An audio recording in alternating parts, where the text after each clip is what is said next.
Antes de mais apresentarmos os nossos moderadores, o meu nome é Vasco Rato, sou professor auxiliar de Arquitetura no ISCTE, Instituto Universitário de Lisboa. O meu nome é Ana Velosa, sou professora associada com a Criação da Universidade de Aveiro de Engenharia. E sejam bem-vindos. Esta é a segunda mesa redonda no tema de térmica que o Centro da Terra organizou. Insere-se numa iniciativa mais alargada do próprio Centro da Terra, que conta com, ao todo, 3 mesas redondas sobre o tema da térmica e outras 3 sobre o tema das estruturas. E o principal objetivo é debater com projetistas, com construtores e com investigadores nestes 2 grandes temas de que forma se pode dar um contributo para que a construção em terra possa estar mais salvaguardada nas suas especificidades no que é o enquadramento regulamentar e legislativo em Portugal. Bom, nós tivemos já, esta é a segunda sessão, nós tivemos uma primeira sessão que decorreu em Lisboa, em março, e nessa primeira sessão tivemos fundamentalmente projetistas e construtores. Nessa primeira sessão já retiramos algumas ilações, algumas conclusões que vamos explicitar aqui para dar início a esta segunda sessão e, portanto, isto é um processo cumulativo. Desta vez teremos, então, os investigadores a dar o seu contributo para juntarmos esta informação à informação que tivemos na primeira sessão dos projetistas e construtores. Eu queria, neste momento, agradecer em nome do Centro da Terra à Biblioteca Municipal de Aveiro a disponibilidade para estarmos aqui todos hoje e, obviamente, agradecer a imensa disponibilidade aos convidados que temos hoje aqui connosco para estarem connosco este sábado de manhã a debater, a apresentar o trabalho que têm feito e depois a debater connosco nestes temas. Nós vamos ter uma sessão que eu, por acaso, à referia da Ana, já pus a começar às 10. Bom, temos esta breve introdução da parte da Ana Velosa e minha. Depois vamos dar 10 minutos a cada investigador para apresentar o seu trabalho e a seguir teremos a oportunidade, numa lógica de mesa redonda, de debater aquilo que for aqui apresentado entre nós, entre os investigadores, com a moderação da Ana e minha. Depois teremos uma pausa breve para um café e umas conversas e depois então retomaremos o debate com as questões da assistência. Portanto, é aí que vos pedimos a vossa participação e o vosso entusiasmo para colocar questões e para que possamos debater. E depois no final faremos também uma breve sessão de encerramento e de conclusões, sendo que, quer da primeira sessão desta e depois da terceira, que acontecerá no início do próximo ano, serão feitas e redigidas conclusões que depois serão divulgadas pelo Centro da Terra. Apenas para darmos aqui um enquadramento geral ao tema. Bom, a maior parte do que vos vou dizer não é novidade, portanto vou ser muito breve para dar a palavra a quem mais interessa hoje. A construção em terra tem uma longa tradição em Portugal, se bem que hoje é uma prática residual. E todos sabemos as vantagens que tem e também as desvantagens ou os desafios que traz para a aplicação contemporânea. E, portanto, o Centro da Terra considerou que se justifica plenamente hoje voltar a debater estes temas neste âmbito mais alargado e, como vos digo, com o principal objetivo de tentarmos perceber como é que podemos fazer sugestões para revisões do enquadramento legal e regulamentar, por um lado, na componente estrutural e antissísmica, que não é a nossa preocupação hoje, e em relação ao que nos traz aqui hoje, o conforto térmico e a eficiência energética. Não há respostas definitivas, aprendemos algumas coisas muito interessantes com a preparação em Lisboa, com os projetistas e os construtores, e estou certo que hoje aprenderemos também muito com aquilo que é essencial para nós, que é podermos fundamentar as sugestões com a investigação que tem sido produzida. Bom, já falamos brevemente sobre a sessão anterior que tivemos e nós redigimos algumas conclusões dessa sessão. Essas conclusões estão disponíveis no site do Centro da Terra, mas eu ia muito brevemente falar sobre essas mesmas conclusões. Da parte dos projetistas e construtores, houve a indicação de que era muito difícil projetar e construir em terra devido a alguns constrangimentos, por exemplo, ao nível do coeficiente de transmissão térmica do U e da forma como a inércia térmica é tida em conta ao nível do projeto.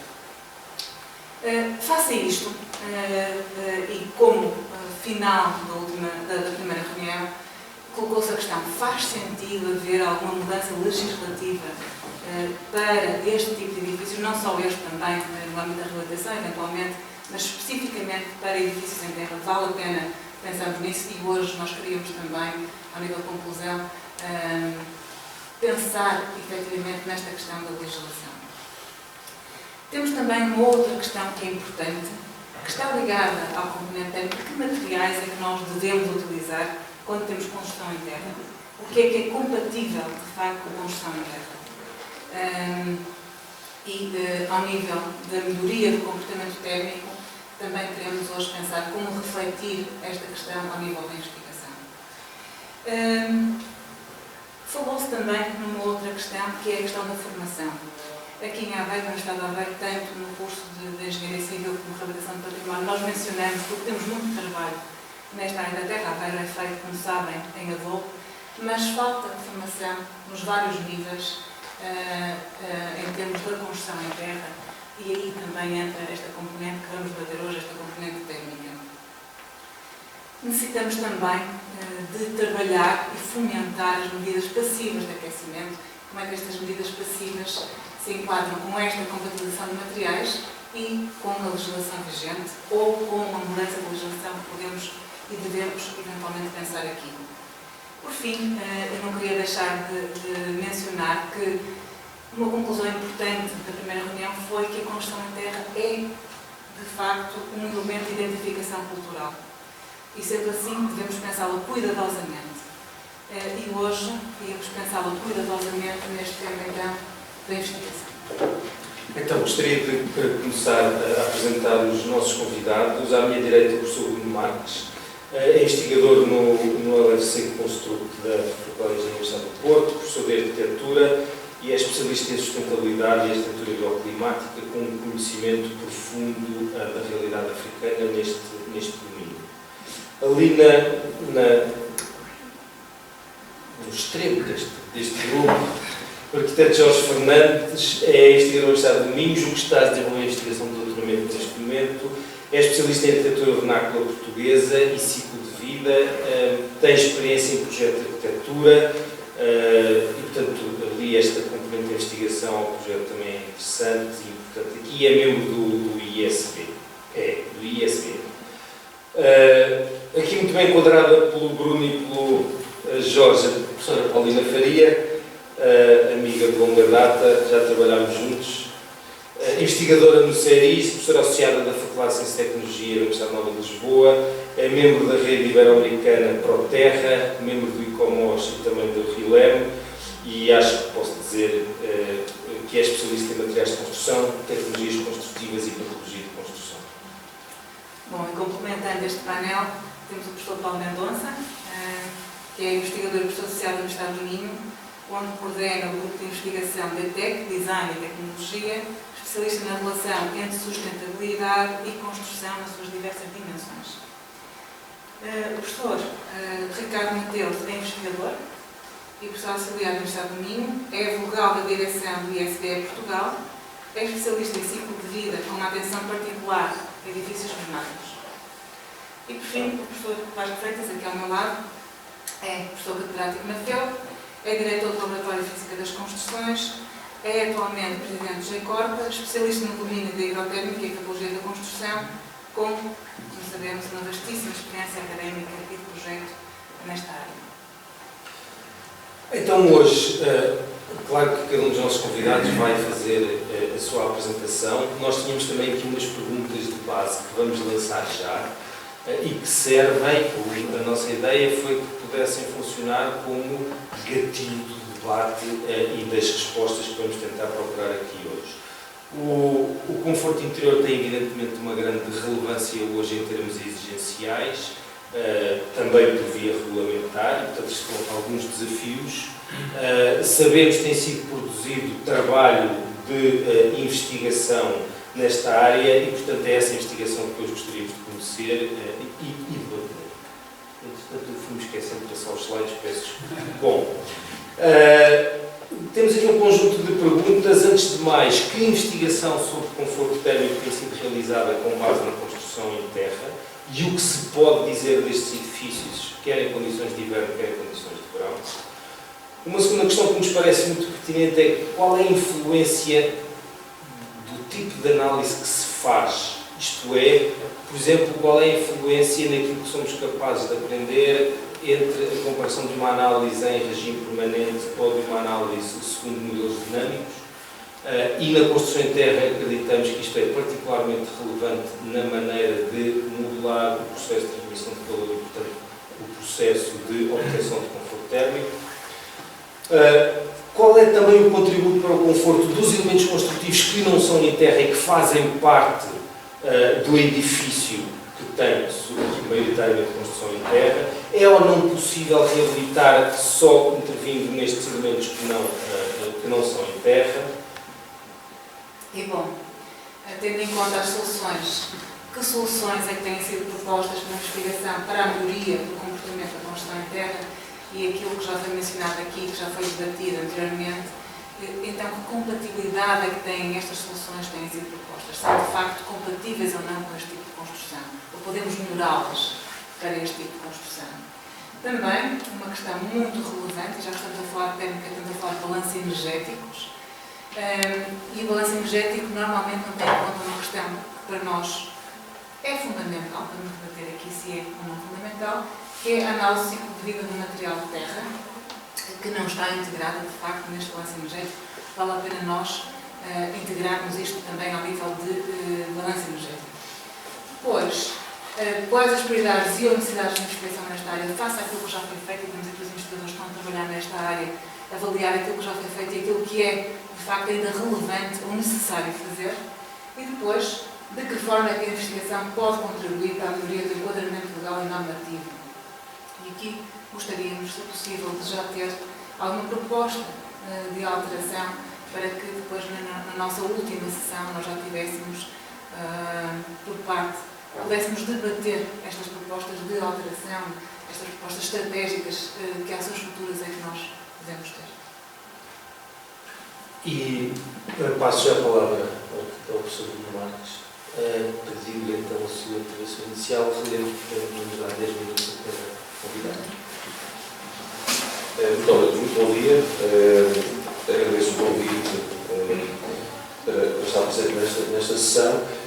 Eu faço investigação de pós-doutoramento, sobretudo com países africanos, já que o meu tema de investigação é sobre a construção de escolas primárias em África, em ambientes remotos, e aqui a especificidade dos ambientes remotos tem a ver sobretudo com a dificuldade de acesso a materiais. Daí que a utilização da arquitetura de terra é uma ferramenta bastante importante para se utilizar na construção de pequenas estruturas e que permite recolher o local dos materiais e aproveitar a mão de obra que ainda resta como conhecimento nesta área. Um dado curioso é que, não tanto cá em Portugal, mas em África, sobretudo, há um elevado preconceito sobre a arquitetura de terra. É associada à pobreza e, portanto, as populações recusam-se a aceitar a arquitetura de terra e querem funcionamento, a construção em tijolo cozido, preferencialmente até com uma imagem britânica, se possível, porque associam-se a imagens sul-africanas e, portanto, isto acontece muito em Moçambique. E, portanto, é um bocadinho complicado reintroduzir esta mentalidade, as mais-valias da construção em terra.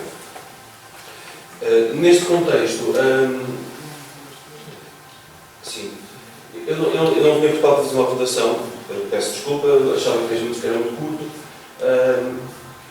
De qualquer forma, no decurso deste trabalho de investigação, o que eu procurei fazer foi fazer medições com edifícios existentes e demonstrar a grande mais-valia da construção em terra. Fizemos primeiro um teste em Angola, só que alguns dados desapareceram, infelizmente. Portanto, achámos que no ano seguinte o que devíamos fazer era procurarmos climas similares em Portugal no período que nos interessava, que era o período do verão português. Temos dados de temperatura e de umidade equiparados às regiões africanas que estão dos subsaarianas e, portanto, procurámos edifícios em construção em terra em Portugal, sobretudo em Serpa, também em Castro Marim e Odmira, e fizemos medições durante o período de verão, portanto, coincidia com o gráfico de temperatura e de umidade que nos interessava equiparar e resultou neste trabalho que depois foi apresentado no Congresso. Esta medição foi feita com dataloggers, que foram cedidos pelo UFC, que eu integro, de forma redundante, usamos sempre 2 dataloggers, no caso de colapsar, tem um segundo até para comparar resultados, e depois replicamos o modelo em software com a Ecotec e introduzimos toda a informação necessária e voltamos a correr o software para ver se os resultados eram equipados. E no fundo este processo, que vamos aqui ver, de população um bocadinho rápido, demonstra isso. Recolhemos os dados climáticos anuais e fizemos todos os edifícios. Um foi um hotel rural e este é o edifício sede da empresa Toy Taipa, que é de um construtor certo, que constrói muito, ou quase tudo em Taipa e adobe, e que engloba o estaleiro e o escritório de arquitetura. É um edifício recente, tem menos de 5 anos, feito em arquitetura terra, Taipa, com parede de 50 cm, mas com uma especificidade curiosa, tem grandes envidraçados. E isto influi nos resultados finais. E depois um hotel rural, também da arquiteta Maria de Luz, exatamente, e portanto também contemporâneo, mas com uma imagem um pouco mais coerente com o passado, a imagem típica das construções de Serra. Aqui é um hotel rural que nós fizemos medições. Portanto, são imagens de onde é que nós colocamos os dataloggers, quer no edifício do estaleiro e escritório, quer no edifício de habitação rural. Depois recolhemos dados da estação de Beja, portanto, que tivesse não tivesse influenciado de outra forma das medições, e depois colocamos medições dentro e fora para obter resultados. Bom, e obtivemos este gráfico. Portanto, neste caso, no edifício de escritórios, de arquitetura, conseguimos ter os dados mais vermelhos, mais escuros, são do interior, portanto, tem uma amplitude menor que o exterior, mas ainda assim significativa. Aqui nós percebemos dia a dia, conseguimos ter a leitura da amplitude térmica. Foi na altura do verão que tivemos um pico de calor que ultrapassou os 40 graus. Ainda assim conseguimos ter uma leitura da amplitude interior que não foi tão acentuada. No hotel rural, de facto, aqui nota-se uma diferença muito significativa. Se repararem, conseguem ver os dados do interior da habitação, é quase nivelado. Temos uma amplitude diária de 2, 3 graus, quando lá fora temos amplitudes diárias por ser interior do país, portanto temos frio ou fresco de noite e muito calor de dia, temos amplitudes quase de 20 graus no exterior e dentro temos amplitudes muito reduzidas. Deve-se a uma boa solução de arquitetura com vãos pequenos, que foi uma coisa que nós reparamos. Enquanto no edifício de escritório temos vãos muito grandes que não estavam ainda protegidos com eras. Entretanto, tinham os cabos de aço que já tinha previsto inicialmente e que só agora estão a começar a crescer as eras e que fazem proteção solar sobre os envidraçados. Mas aqui conseguimos perceber um bocadinho a curvatura, não é? A amplitude da temperatura ao longo do dia e percebemos de facto só com inércia térmica através de terra com parede de 50 cm nós conseguimos ter uma temperatura confortável interior. Para além das questões hidrométricas, sobretudo o conforto térmico, é claro, sem nenhum tipo de apoio para arrefecer externo, não é neste edifício. Aqui é na semana de pior de extremo climático, conseguimos perceber que há amplitude também do escritório. E no hotel rural, conseguem perceber. Aqui já tem introduzido a simulação da Ecotec, portanto nós conseguimos perceber tanto na simulação no exterior como na simulação no interior da Ecotec, nós temos curvas muito aproximadas e, portanto, há uma coerência entre o que o software nos permite demonstrar e as medições que nós obtemos no local.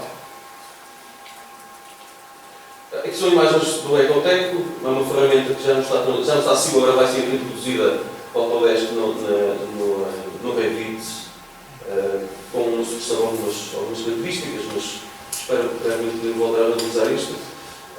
E aqui conseguimos ter a leitura dos compartimentos, com algumas imagens que é que o software nos permite demonstrar, sobretudo no verão. Não tenho dados para o inverno, não consigo referir no inverno qual é o resultado e que tipo de soluções é que nós podemos introduzir. Aqui temos a amplitude térmica que se consegue perceber no os taleiros escritórios e no hotel.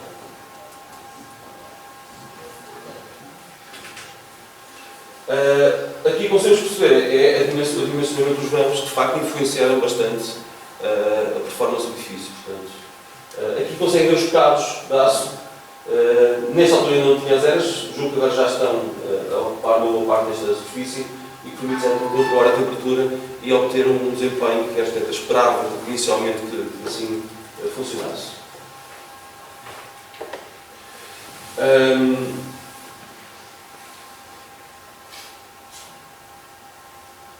Os resultados são sobretudo são estes que a inércia térmica, neste tipo de clima em que nós temos uma amplitude térmica diária, resulta, junto ao litoral, temos que ter outras soluções compatíveis.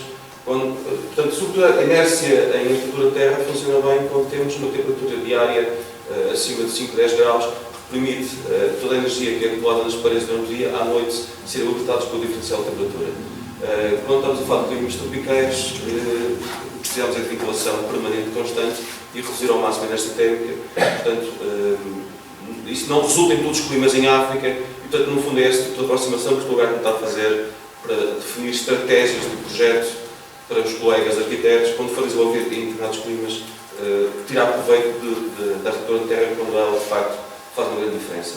Outra coisa curiosa que nós temos que considerar sempre, não tanto nas habitações, mas nas escolas, isso é fundamental. Estamos a falar de salas de aula que podem levar 40 ou 50 alunos, que libertam imensa energia, e precisamos de paredes que as absorvam durante esse período de funcionamento. E, portanto, para lá da ventilação, também precisamos de inércia, não para a energia que se obtém no exterior, mas também para o calor que os alunos libertam durante esse dia. E, portanto, são dados que nós fomos descobrindo isto também com o software, mais do que com medições. Muito obrigado. Então, eu queria agradecer a iniciativa ao Centro da Terra, pela Ana, que a conseguiu implementar, mas não queria deixar de agradecer também ao Miguel Rocha, que foi o presidente anterior da associação, que foi quem teve a ideia inicial destes encontros, que eu penso que vão contribuir algo para que nós consigamos continuar a nossa luta de há muitos anos, na tentativa de ir facilitando o conhecimento e facilitando um pouco também as intervenções na área da construção em terra.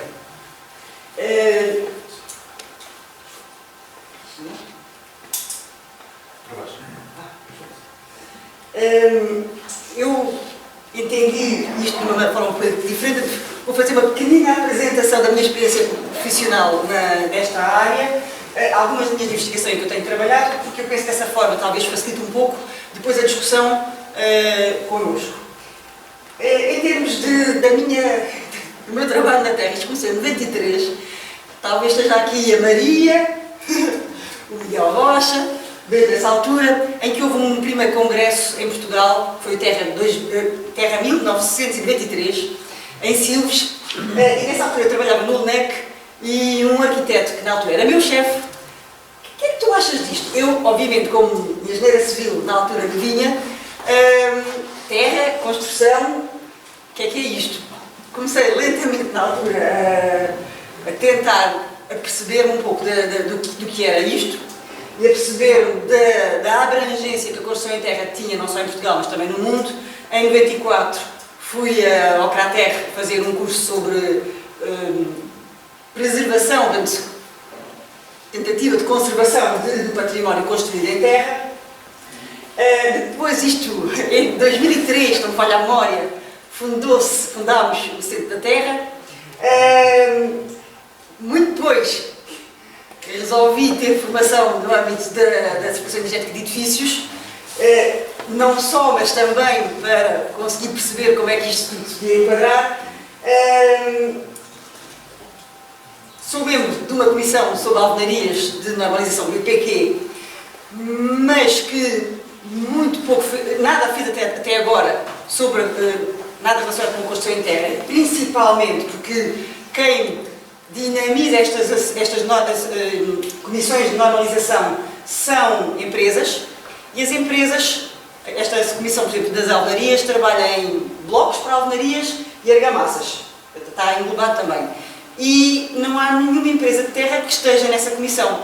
E as empresas que lá estão e as associações que as representam interessam-lhes os produtos cerâmicos, os produtos de betão, que são os produtos que elas próprias produzem. Portanto, isto está muito lindo. Agora, muito recentemente, eu integrei uma outra comissão de certificação, de normalização do IPQ, que é sobre sustentabilidade dos edifícios. Ainda não participei em nenhuma reunião, foi mesmo muito recente, mas foi uma tentativa minha de ver se não dá por uma maneira, vamos ver se por outra conseguimos alguma coisa. E pronto, isto enquadrado no trabalho que eu faço. Eu sou docente e investigadora na Universidade Nova de Lisboa, no Departamento de Engenharia Civil, e portanto isto tem de ser tudo compatibilizado com o muito trabalho que nós temos, que não é só de investigação e que não é só de terra, mas... Em termos de trabalhos que tenho acompanhado, eu coordenei a nível nacional a participação portuguesa no projeto Pirate. Foi um projeto europeu que teve essencialmente a ver com formação e, mais que formação, até validação profissional na área da construção em terra. E que nos mostrou que realmente nós estamos atrasados. Nós que até tínhamos uma grande vantagem, porque éramos dos países da Europa, pelo menos aqui mais ocidental, que usou a construção em terra até mais tarde e que quase praticamente não a deixámos de usar, porque eu conheço construções até aos anos 60 e conheço construções dos anos 80, os outros acabaram por nos ultrapassar e, portanto, temos também de aprender bastante com eles, no sentido da preocupação deles ter sido mais forte, essencialmente para os aspectos da certificação ambiental e energias incorporadas, e reciclagens nos fins de vida, e saúde, e ecologia e tudo mais. Eu tenho trabalhado alguma coisa, já há muitos anos, na caracterização mecânica e física e construtiva de paredes de taipa, de paredes de adobe, de paredes de blocos de terra comprimida, esqueci de pôr ali, mas também. Na parte dos edifícios antigos, agora é bastante enquadrado num projeto financiado pela FCT chamado Dega Heritage, podem, se quiserem, consultar. É um projeto que pretende ganhar informação ou recolher informação que possa depois ser útil tanto a projetistas como a construtores, como a investigadores, não só para a terra, para todos os materiais para edifícios antigos. A parte que eu sou mais responsável é a parte da terra. O projeto decorreu o primeiro ano, estamos agora a começar o segundo.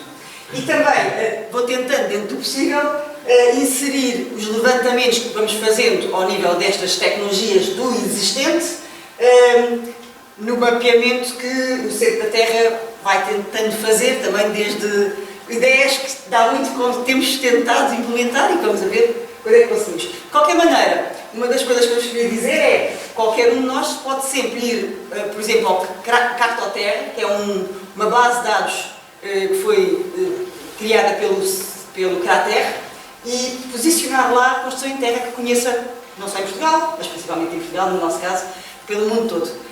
E esse mapeamento está disponível e é de todo interesse que qualquer pessoa possa aceder do Crater e possa lá colocar a obra nova que fez, ou o edifício antigo que interviu, ou que encontrou quando ia passear por algum lado. Trabalho também na parte dos rebocos de terra e nos rebocos de cal de terra, e do ponto de vista dos rebocos de terra, trabalho com alguns alunos de doutoramento que, por um lado, estamos a tentar ver possibilidades de garantir durabilidade sem desvirtuar a capacidade higroscópica que os rebocos de terra têm. E a questão aqui dos rebocos de terra não é apenas para construção em terra. A paredes de terra pode ser aplicado em qualquer tipo de parede. Nós já aplicamos em todas aquelas que vocês possam pensar, desde fardos de palha até blocos de betão. Funciona bem em qualquer caso. E é algo que a terra pode acrescer à construção corrente. Em qualquer país aí da Europa mais central, vamos a um Leroy Merlin ou aqui e compramos um saco de argamassa pré-doseada para reboco e as pessoas fazem nas suas próprias casas. para conseguirem ter ambientes que para os climas do centro da Europa é muito importante. Não sei se vocês, toda a gente se deve lembrar que nós aqui não aquecemos muitas casas. Portanto, um estrangeiro vem cá e passa um frio desgraçado no inverno. Mas nós, quando vamos a um país mais no centro da Europa, temos temperaturas bastante quentes dentro da casa, mesmo no inverno. Essa temperatura quente obriga a ter, ou leva a ter, umidades relativas baixas. Às vezes é baixas demais. Para a nossa saúde, por exemplo, para a garganta, não são boas. E, portanto, se eu tiver uns compartimentos com algum revestimento de rebocos de terra, eu consigo que em alturas em que tenho um bocadinho mais de umidade, absorver essa umidade e depois, quando está um bocadinho mais seco, libertar. E tenho um equilíbrio parecido com o que o meu colega mostrou há pouquinho para a temperatura, consigo também ter isso um pouco em termos de umidade relativa. Com os aspectos que isso possa ter para a saúde. Outro aspecto que estamos a trabalhar, também aqui do ponto de vista dos rebocos de terra, é algo que é dito, mas eu nunca vi comprovado, pelo menos muito, e tentamos sempre comprovar aquilo que é dito, ou que gostávamos de dizer, tem a ver com a questão da capacidade que eventualmente o material argiloso tem para captar gases poluentes. É algo que se vê escrito, eu já vi escrito em muita bibliografia, mas nunca vi comprovado. Portanto, temos um projeto que vai arrancar agora muito em breve, que é liderado pela Idália Gomes, sobre essa capacidade, tentar provar se é verdade que a Terra tenha, comparativamente a outros materiais que possam ser postos na superfície, essa capacidade. Também estamos a trabalhar no desenvolvimento de placas de terra e alguns ligantes menos consumidores de energia, como os gessos e como as cais aéreas. Também comparar, por exemplo, as capacidades, ainda um pouco relacionado com o caso anterior, de, por exemplo, um aglomerado de cortiça, como é que ele funciona do ponto de vista também da higroscolicidade, não tem nada a ver com a argila, mas como é o isolante térmico mais compatível com a terra, como é que nós conseguimos... Já acabou o tempo? Está bem. E pronto.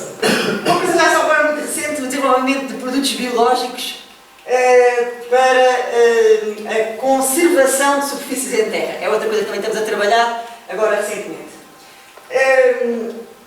Se calhar vou saltar esta parte, porque espero ansiosamente, acho que o professor Vasco Freitas vai falar nesta questão das condutividades térmicas, dos usos e outros aspectos relacionados com isso, mas não queria chamar a atenção de uma coisa que, quando comecei a trabalhar na terra, estava no LEC e o TE50, até houve uma versão mais anterior, que era o ITE28, falava de um lambda de 1.1 que eu achava que era muito mau, era demasiado alto, eu achava que não existia aquele valor.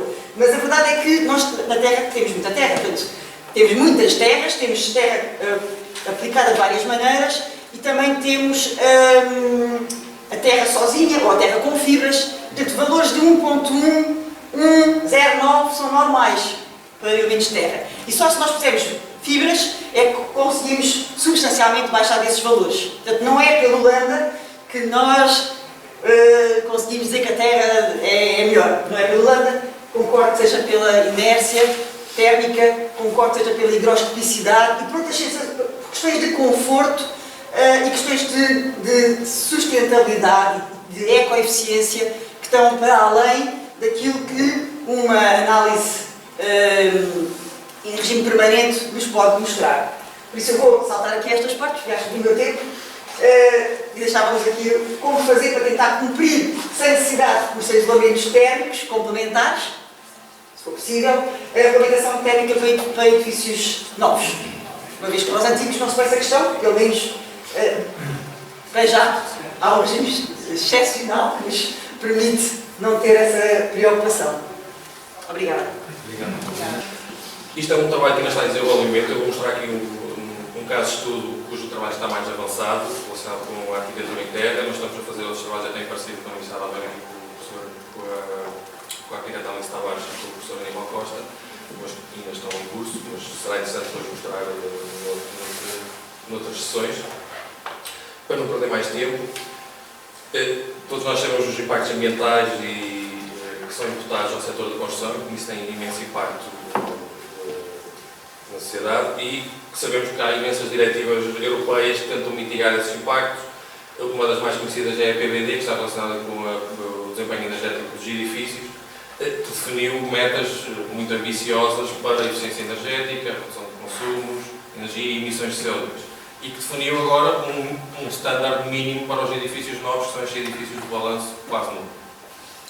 E isto é interessante porque, à medida que os edifícios se vão tornando cada vez mais eficientes, já outros problemas depois começam a notar-se mais, que estavam relacionados com a energia incorporada dos materiais, que eu não vou falar agora, vou deixar isso para o professor Ricardo, porque está mais relacionado com a ACE. Vou focar na parte da energia. E o que nós vemos aqui, neste diagrama, era que nós até, ainda continuamos a fazer, dávamos muita importância aos sistemas ativos de climatização e muito pouca importância aos sistemas, média importância aos sistemas passivos, e nenhuma importância à forma arquitetónica, no sentido de uma forma arquitetónica funcional.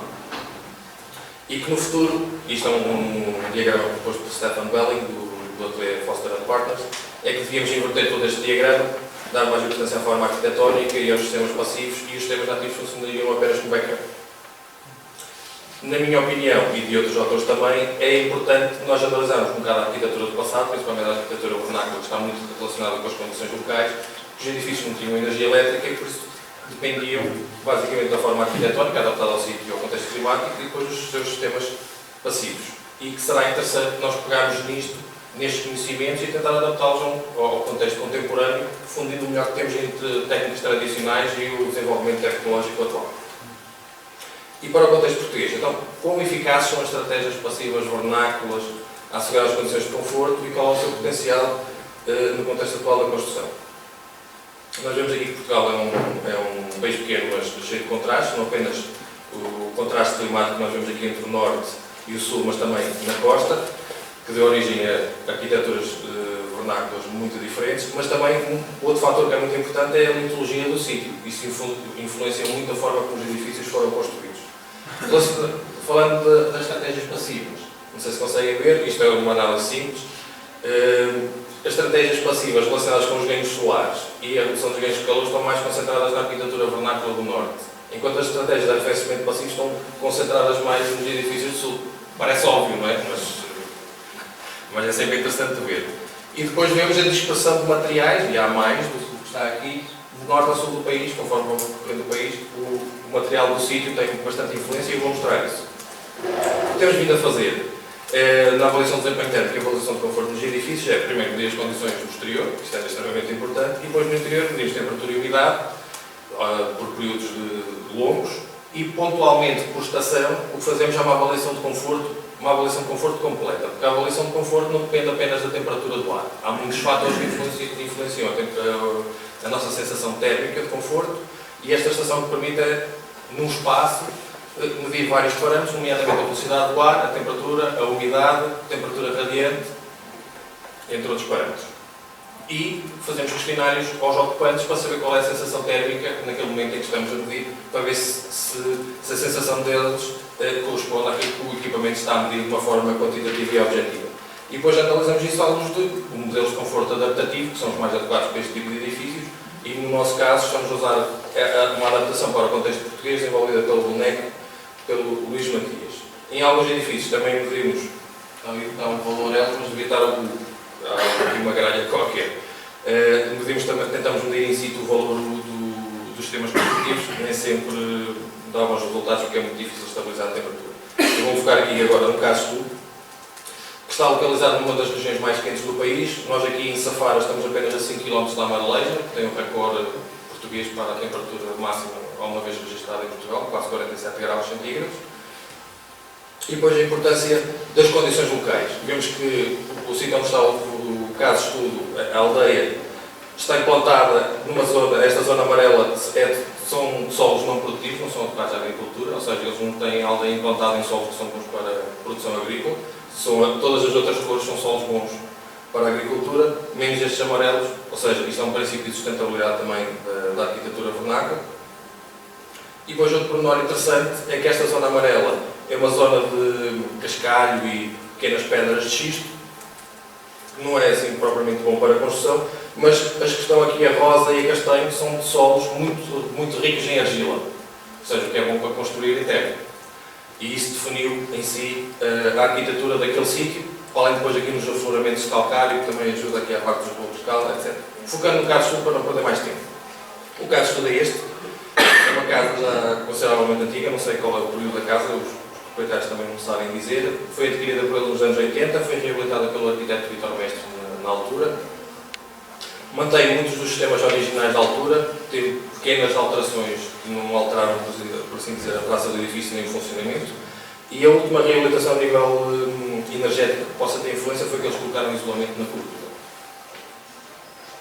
Por dentro temos estas abóbadas, têm bastante influência no desempenho térmico, porque além de aumentar a inércia térmica, funcionam como um sistema de arrefecimento passivo, tem tetos mais altos, isso permite depois ajudar a arrefecer.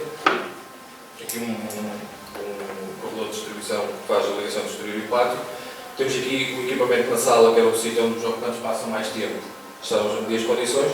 E depois há aqui um pormenor importante que está relacionado com as caixilharias, que são praticamente as caixilharias originais, segundo os ocupantes, que originalmente não tinham vidros.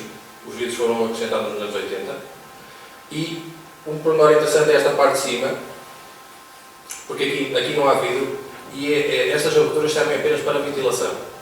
E que os ocupantes usam, ou seja, uma atitude ativa dos ocupantes para chegar às suas condições de conforto, que eles usam durante o verão para promover o arrefecimento noturno. E assim conseguem ter ventilação natural, que remove os ganhos de calor adquiridos durante o dia e sem comprometer a privacidade nem a segurança deles. E isto é o único sistema de aquecimento que eles têm, é esta pequena salamandra. A planta não se percebe nada, peço desculpa. Há aqui um problema de resolução que não está. Os pontos vermelhos eram o sítio onde estavam os sensores colocados. Aqui será aqui o lado do pátio. Aqui é a sala, que é onde vou focar mais os resultados. E aqui é o quarto, também será relevante. Então, em relação ao verão, nós temos aqui a oscilação diurna no exterior, que é a linha azul, é bastante acentuada. Não tão acentuada como depois os dados climáticos mostram, porque aqui é preciso ter atenção que há um efeito de ilha de calor, está no meio de uma população, está todo dia a receber ganhos de calor, não está no meio da planície, e isso tem extremamente influência. Mas, passando ao que interessa, a temperatura no interior é mesmo muito estável, quase que não varia. A variação aqui é mesmo muito ligeira, 1-2 graus no máximo. Há aqui uma linha verde, que vocês veem, que é do sótão, é por isso que tem esta diferença. O sótão está no primeiro andar e por isso tem ganhos completamente diferentes. E, segundo os parâmetros de conforto atuais, acima de 25 nós estaríamos numa situação desconfortável. Mas eu vou-vos provar que não é verdade para o nosso contexto. Outro fator muito interessante está relacionado com a umidade relativa e ao caso que estávamos a falar da inércia higroscópica. É que a umidade no interior mantém-se sempre muito estável e entre os 40% e os 60%, que é o mais adequado para a saúde humana. Há bocado também se estava a referir. Então, depois analisando isto à luz do conforto adaptativo. Isto é um gráfico que relaciona a temperatura operativa, que é uma temperatura composta, relaciona aqueles vários parâmetros que eu tinha dito, a temperatura do ar, a temperatura radiante, etc. E que relaciona com a relação da temperatura exterior dos últimos 7 dias. Uma média ponderada. Então, acima desta linha nós estaríamos numa situação de quentes ou muito quentes, abaixo desta linha estaríamos numa situação de frios, ligeiramente frios ou frios, e aqui, neste meio estaríamos numa situação confortável, nós vemos que o ponto está mesmo no meio. E vemos aqui que a temperatura operativa aqui anda acima dos 25, acho que estava quase nos 27 graus, e aqui a temperatura exterior também. Ou seja, estas coisas têm influência, não podemos balizar-nos só entre os 18 e os 25. A parte do adaptativo é importante. Foram inquiridos 4 ocupantes e os 4 responderam que estavam confortáveis. Isto sem nenhum sistema de arrefecimento. Vamos para o caso, que é sempre problemático, que é o inverno. Como vemos aqui, realmente, se nós não aquecermos, lá dentro a temperatura andará nos 15 graus. Estamos abaixo do limiar de conforto. Aqui temos que nos balizar pelo menos pelos 18. Não há milagres. Mas mesmo assim é interessante porque a temperatura é mesmo muito estável. Não aquecendo, a temperatura é muito estável. Quando aquecemos, nós vemos aqui estes picos, que é quando eles ligam a salamandra, ou acendem a salamandra, e que rapidamente chegam aos 25 graus, chegam a alguns parâmetros de conforto. E o que é interessante aqui é, por exemplo, nestes dias aqui, que foi um período em que eles estiveram de férias, a temperatura demorou quase uma semana a cair até aos níveis anteriores, sem aquecimento. Não deixa de ser interessante. Em relação à umidade relativa, claro que as coisas aqui já variam mais um bocadinho. No entanto, por exemplo, nos espaços mais habitados, a temperatura também, a umidade continua a ser bastante estável, isto é relativamente estável e com valores bastante aceitáveis, tirando depois aqui, claro, o sótão, a cozinha, produz sempre muito mais umidade. Indo para a situação de conforto adaptativo, sem sistema de aquecimento, estamos aqui um bocadinho abaixo do limiar, nem é assim muito mal, portanto, não estamos a aquecer. Mas se ligarmos no sistema de aquecimento, já conseguimos atingir uma situação de conforto e os inquéritos confirmam isso. E depois mostrando aqui o caso de uma situação em que foi uma semana particularmente fria, como vemos aqui, e os resultados são muito similares, depois na sua adaptação. Eu já vou concluir. O que nós vemos aqui depois é que estes sistemas construtivos não cumprem, ou da forma como estão, não cumprem com os regulamentos atuais. E o que nós vemos aqui é esta evolução do regulamento, desde o FCCT ao RE, né? Com o FCCT ainda era permitido construir em terra, o máximo admissível era de 1,80. Atualmente é de 0,50 e depois nós temos aqui os valores para a taipo que de 40 cm a 1 metro de espessura, que andam entre os 1,60 e 0,87. E para isto é interessante, eu estou mesmo já concluído, é mesmo já a parte final. É interessante fazer simulação dinâmica, porque a simulação permite testar soluções que permitem não só corroborar ou não determinado tipo de opções, podem ajudar na reabilitação em edifícios novos e para testar imensas variações. E isto é um modelo feito para este caso de estudo. Isto são os dados reais, isto são os dados de simulação, usando dados climáticos da estação meteorológica mais próxima, que tem aqui uma grande variação, mas nós vemos aqui que aqui anda acima dos 25 e aqui um bocadinho acima dos 20, que tem a ver com os dados climáticos, mas que o perfil lá dentro é muito estável e que o perfil da umidade também, ou seja, a simulação corrobora bastante esse desempenho. E depois fiz aqui uma alteração que foi trocar o mesmo edifício, a mesma morfologia, trocando apenas as paredes exteriores e colocando um de 0,40 para as mesmas condições. E a variação é quase nada. Variou cerca de 1 grau. Mas na umidade foi considerável a variação. Eu tinha aqui o caso para o inverno também. Este aqui o caso um bocadinho abaixo dos 20. E depois também com os paredes de 0,40 e foi mais ou menos igual. Mas citando aqui o professor Vasco Freitas, se nós não aquecermos, a tendência do edifício, seja qual for o U, é que a temperatura se venha a aproximar do exterior. É uma coisa normal.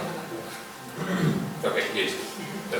Olá, ao professor Paulo Mendonça, da sua apresentação. Muito bom dia a todos. Antes de mais, gostaria de agradecer o convite do Centro para estar aqui também nesta sessão que se espera ser de debate, não é? Que penso que até ao momento estamos todos, digamos, de acordo na maior parte das questões, mas aqui se calhar alguns dos aspectos que eu vou falar vão repetir um bocado aquilo que tem sido dito, não é? Tecnicamente também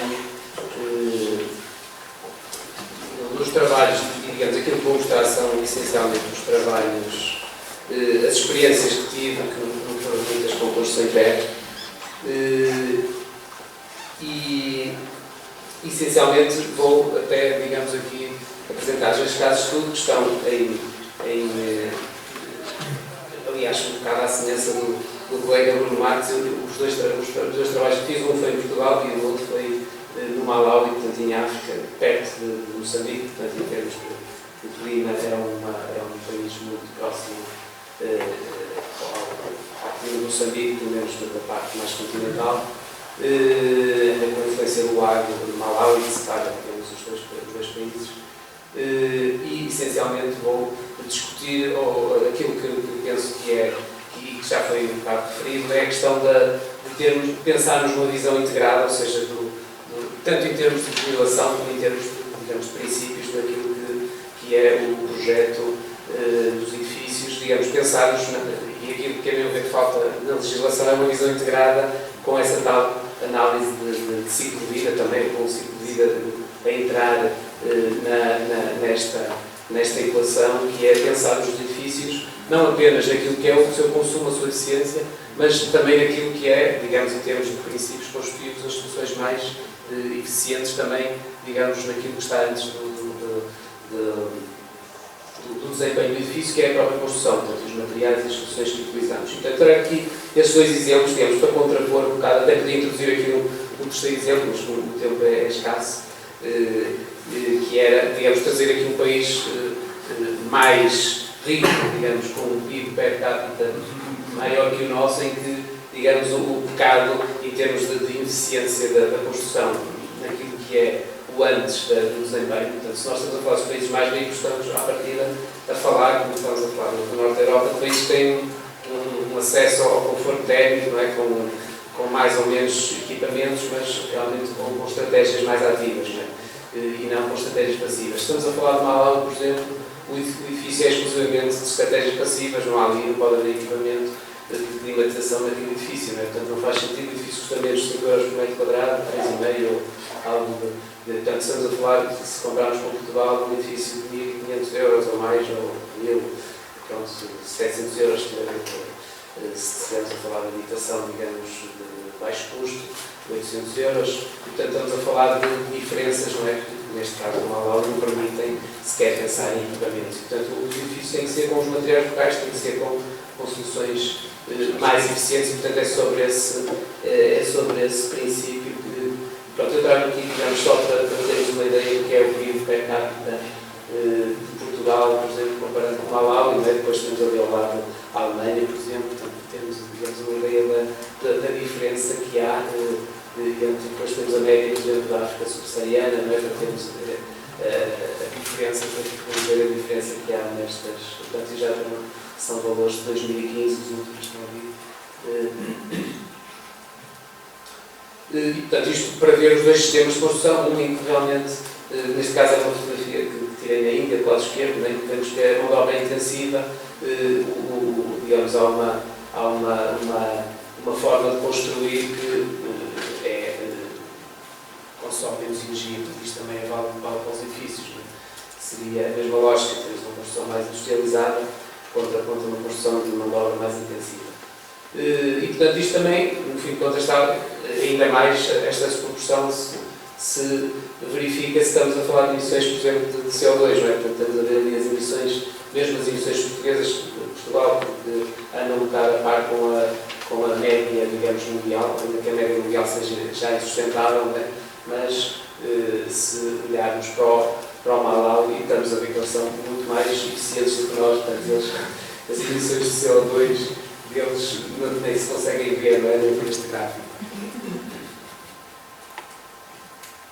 E, portanto, olhando agora para os nossos sistemas construtivos, portanto, estamos a falar de construção convencional em Portugal, estamos a falar do sistema que todos conhecemos, que tem alguns problemas, nomeadamente a questão da limitações de utilização, da reciclagem, utilização de materiais com energia incorporada e de materiais não metais, numa grande parte dos casos. Se olharmos para a construção tradicional, a construção com mais de 70 anos, temos, pelo contrário, uma diferenciação entre os elementos, portanto, muito mais fácil de utilização e reciclagem dos elementos, uma utilização de materiais com mais energia incorporada, que são materiais locais e materiais naturais, menos transformados, e, portanto, com base neste pressuposto, o primeiro exemplo que eu ia mostrar, já tem uns anos, foi desenvolvido no âmbito da minha tese de doutoramento, e o princípio que eu tentei reproduzir, digamos, numa abordagem à construção contemporânea foi tentar, de certa forma, pegar no conceito de construção de peso misto, que eu chamei de peso misto, que é uma construção que tem, digamos, uma estrutura, neste caso de madeira, mas que poderia, digamos, numa abordagem contemporânea não ser madeira, e depois, digamos, ter um enchimento entre os elementos estruturais do material porque não terra, não é? Porque não terra, e neste caso foi o que acabei por utilizar nesta abordagem, portanto, que teve estes três, digamos, objetivos de base que estão ali no quarto elemento. Portanto, o princípio, a questão, essencialmente, foi tentar pensar porque é que à partida uma construção de inércia forte nos dará uma menor oscilação de temperatura, também aquilo que significa no que já foi referido anteriormente, e também uma menor oscilação em termos de umidade, portanto é aquilo que estava no princípio, portanto, basicamente um edifício passivo corresponderá quase ao espelho invertido da temperatura. E portanto foi isso que se tentou verificar, e com o conceito a ideia foi explorar uma solução que eu chamei de peso misto, em que tínhamos, digamos, duas zonas de inércia, uma de inércia mais forte, ou que se punha ainda mais forte do que a construção convencional, em que a inércia, digamos, era forte, mas era por todo o edifício, e portanto uma outra em que, digamos, tínhamos uma parte do edifício mais leve, em que utilizávamos materiais à partida mais naturais e mais mas que, no entanto, não deixassem de representar depois um desempenho eficiente em termos térmicos, em termos de conforto térmico, também na corrente de umidade. E, portanto, construiu-se duas células, uma que tenta representar o tal sistema com terra misto e o outro com uma construção de tijolo convencional. À época, né? Estamos a falar do final de 99, 2000, foi o início deste trabalho. Portanto, ali um recorte das duas situações. Portanto, a solução que foi proposta foi uma solução, inicialmente até era uma solução taipa, mas depois por uma questão de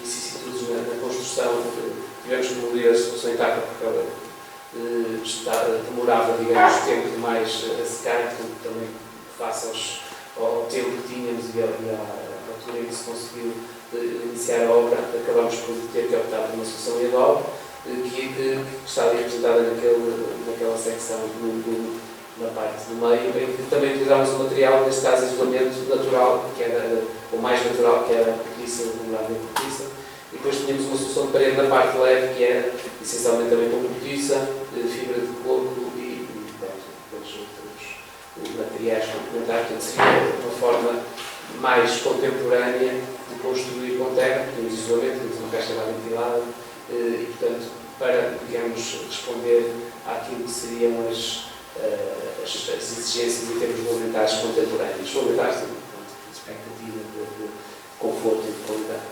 E, portanto, verificou-se realmente, em termos de energia incorporada, uma redução muito significativa, essencialmente também temos que separar, por exemplo, por elementos, aquilo que representava, digamos, as paredes, os elementos verticais, eram, digamos, mais de 50% daquilo que seriam os impactos do edifício, portanto, só por intervirmos na questão das paredes conseguia-se reduzir significativamente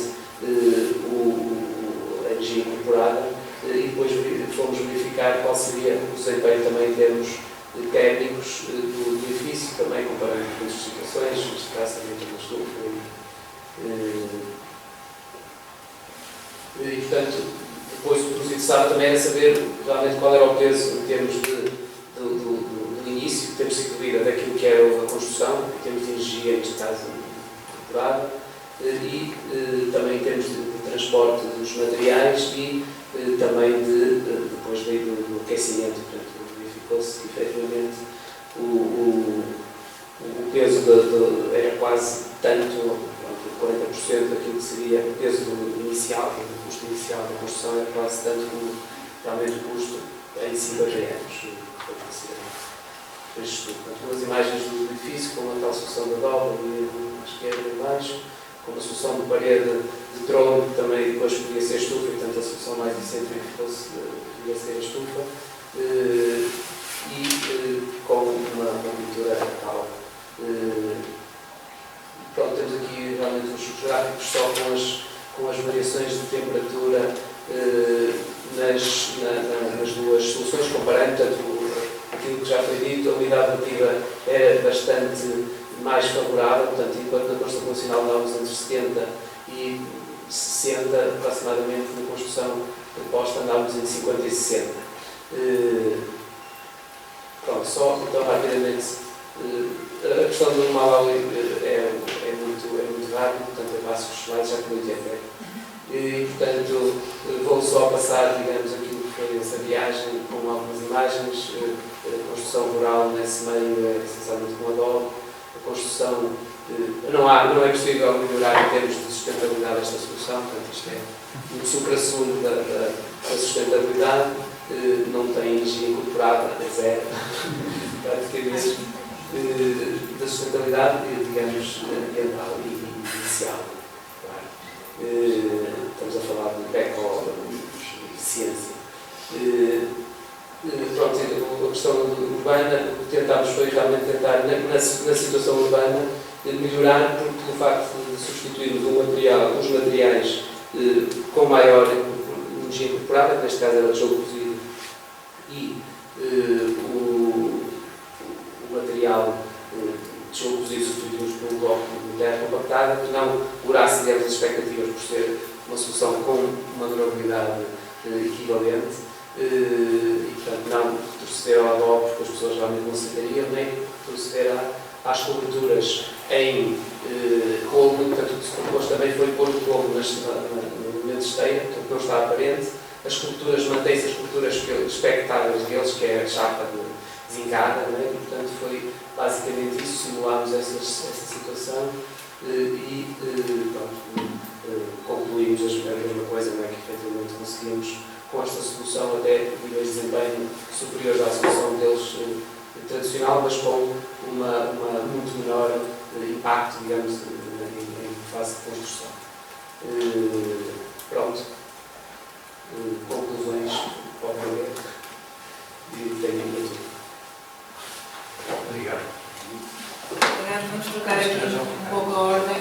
Vamos passar então a palavra ao professor Luís de Freitas. Cumprimentar os colegas do painel, saudar o público presente. Queria agradecer ao Centro da Terra o convite para estar aqui. Depois destas intervenções tão interessantes de especialistas em construções de terra, eu tenho, nos últimos anos, feito uma enorme reflexão sobre esta tecnologia construtiva, mas vou fazer a minha apresentação mais centrada no comportamento hidrotérmico do que propriamente na construção interna. E vou explicar porquê. Eu acho que quando estamos a fazer uma reflexão sobre uma tecnologia construtiva,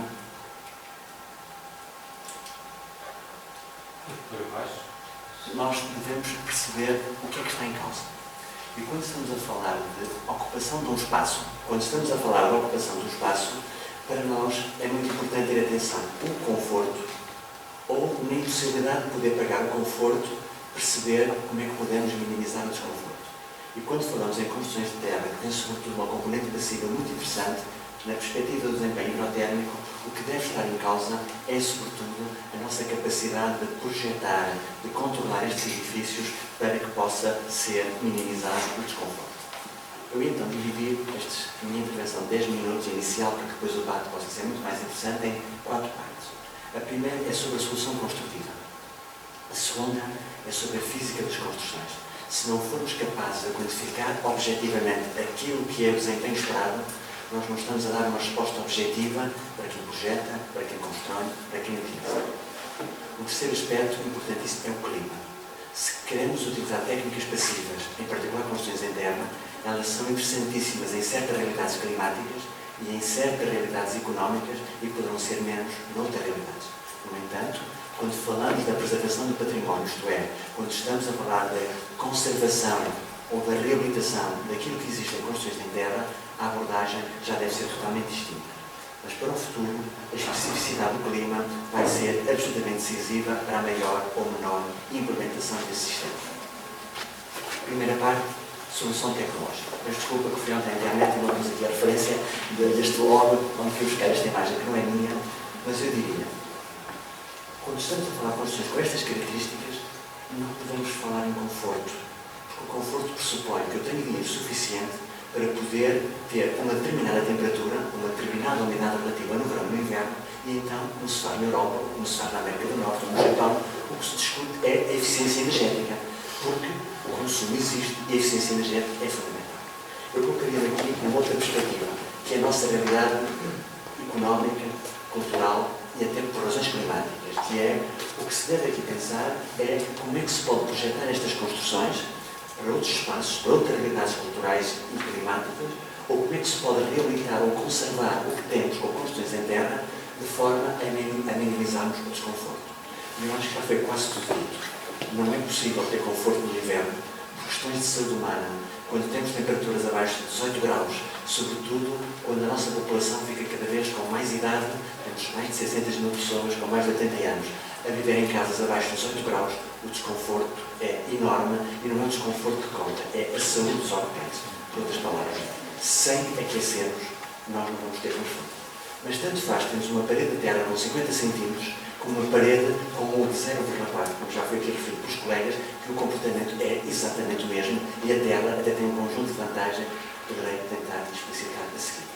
O que está em causa então é minimizar o desconforto. E para o inverno temos que ter uma ponta de aquecimento nestes espaços, porque se não tivermos, já foi aqui mostrado um exemplo tão interessante em que utilizamos a lenha, um combustível que depois do ponto de vista ambiental poderíamos discutir, mas que é local e que está disponível quando há um desperdício, quando há um subproduto, pode ser interessantíssimo para facilmente e rapidamente aquecer estes espaços que têm uma enorme inércia térmica e levam depois muito tempo a arrefecer. Essa é a grande vantagem. Tanto faz ser no Minho, onde eu tenho medidas, como no Alentejo, como também foi aqui mostrado. É na perspectiva de minimizar o desconforto que eu iria continuar esta pequena intervenção. Mas para se minimizar o desconforto, já sabemos que temos de ter aquecimento no inverno e poderemos ter quase nada no verão. Mas este quase nada no verão depende do clima. Em climas com enorme agressividade de verão, nós o que vamos ter dentro destas casas é um valor médio da temperatura. Isto é claro. Se no Alentejo temos 2 semanas com 42, 22, nós vamos ter dentro destas casas mais de 30 graus. Porque não há capacidade de amortecimento muito maior do que isso. Ao fim de algum tempo, vamos tender para a média da temperatura. Mas do ponto de vista de inércia, as construções em terra são muito melhores do que as construções atuais do ponto de vista de uma solicitação de verão muito agressiva de cerca de 2 semanas. E o outro problema são as janelas, as caixarias. As casas onde se faz a construção em terra, ou as casas antigas do sul do país, tinham uma relação área de vão, área de vidro, área de pavimento, que era muito inferior a 10%. Raramente chegava aos 15%. E quando estamos agora a projetar construções de terra, em que a relação área de vão, área de pavimento é superior a esse valor, nós caímos no mesmo erro da construção atual e a terra deixa de ter qualquer eficácia, porque a carga térmica que vai entrar no verão pelos vãos é gigantesca e não vamos ter depois nenhuma capacidade passiva para poder controlar. E um terceiro aspecto, também dominava-se muito bem no passado, era a ventilação. No passado, já foi aqui mostrado experiências tão interessantes pelos nossos colegas, que é ter aberturas que durante a noite possam ser acionadas, em que o ruído não perturbe, em que a segurança não seja posta em causa, no meio rural isso não é um problema, e além dessa abertura a uma cota na fachada, na altura, na cobertura, temos de ter um dispositivo permanente de estação de ar.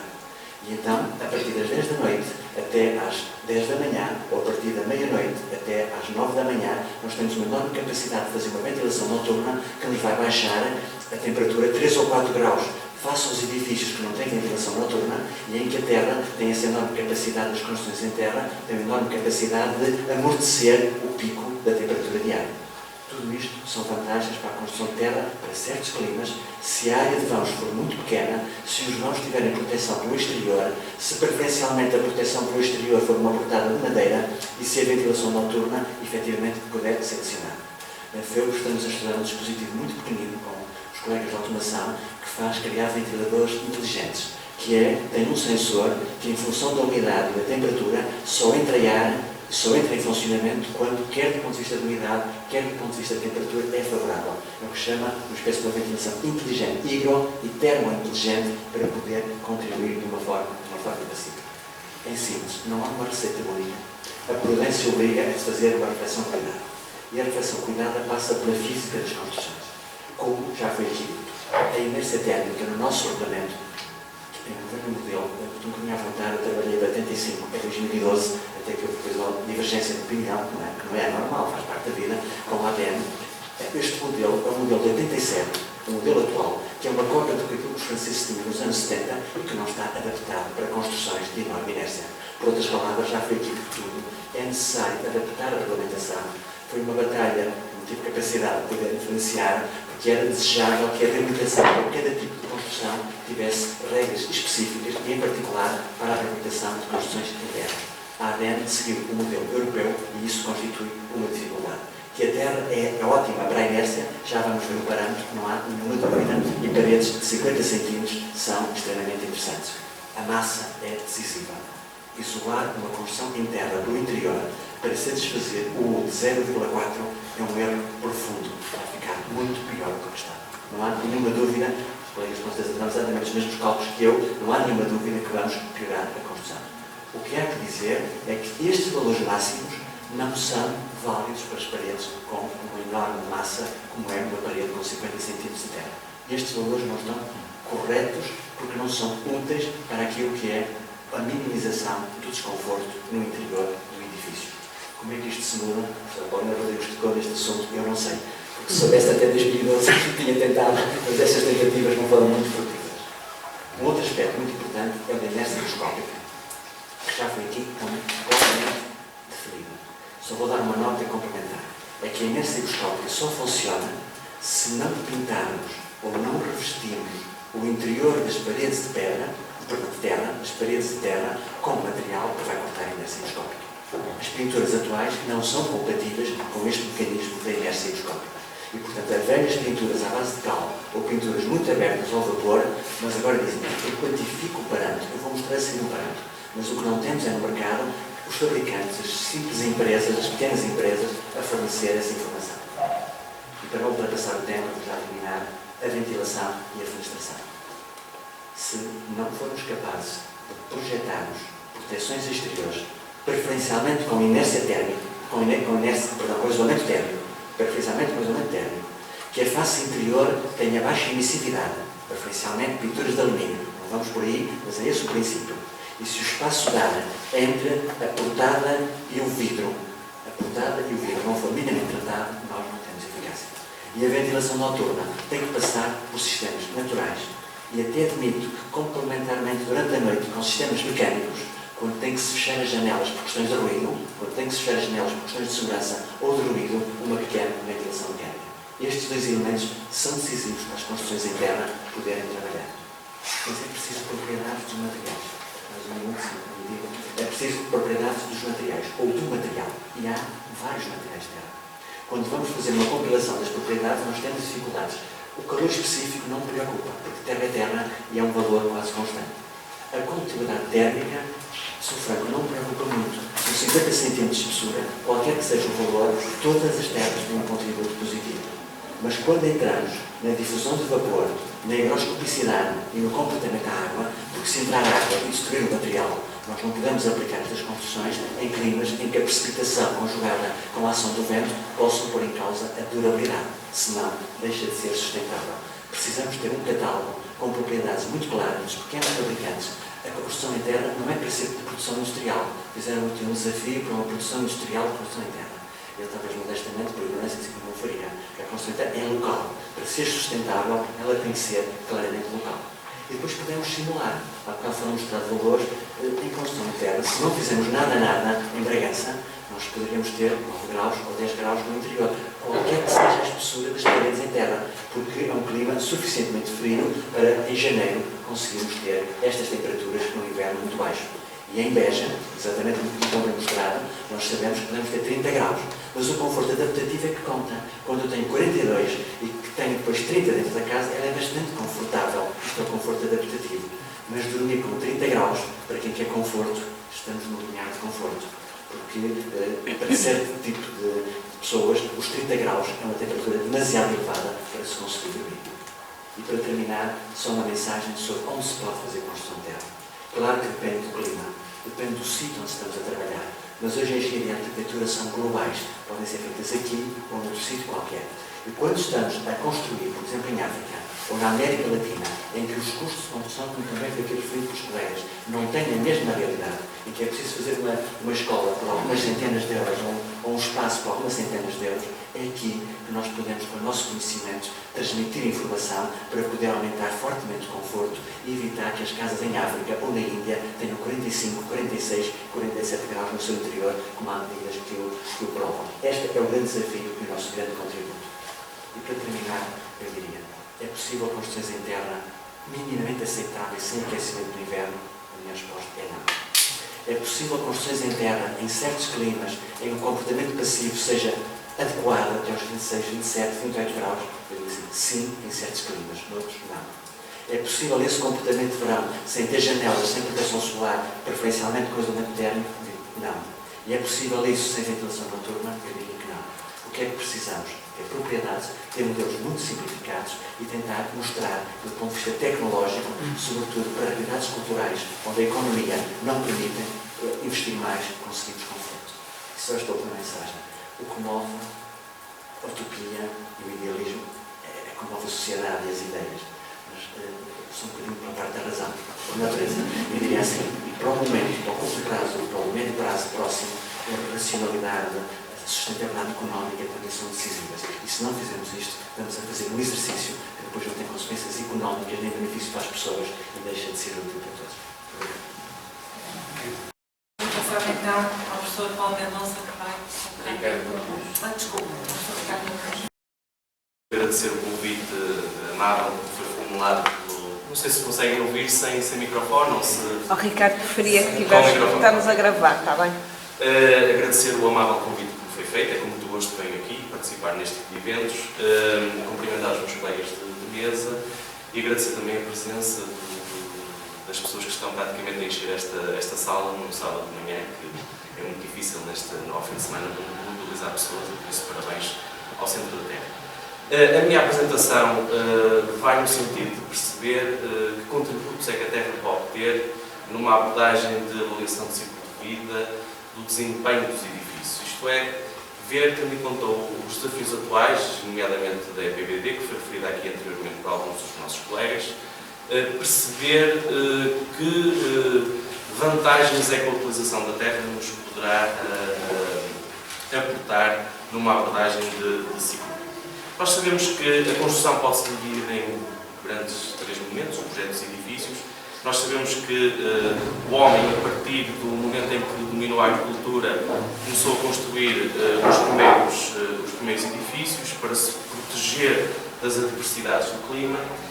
Só que na altura não havia equipamentos de ar-condicionado, não havia energia e por isso eles concebiam os edifícios de modo a serem otimizados em termos de comportamento passivo, isto é, gastar o menos possível para maximizar o conforto.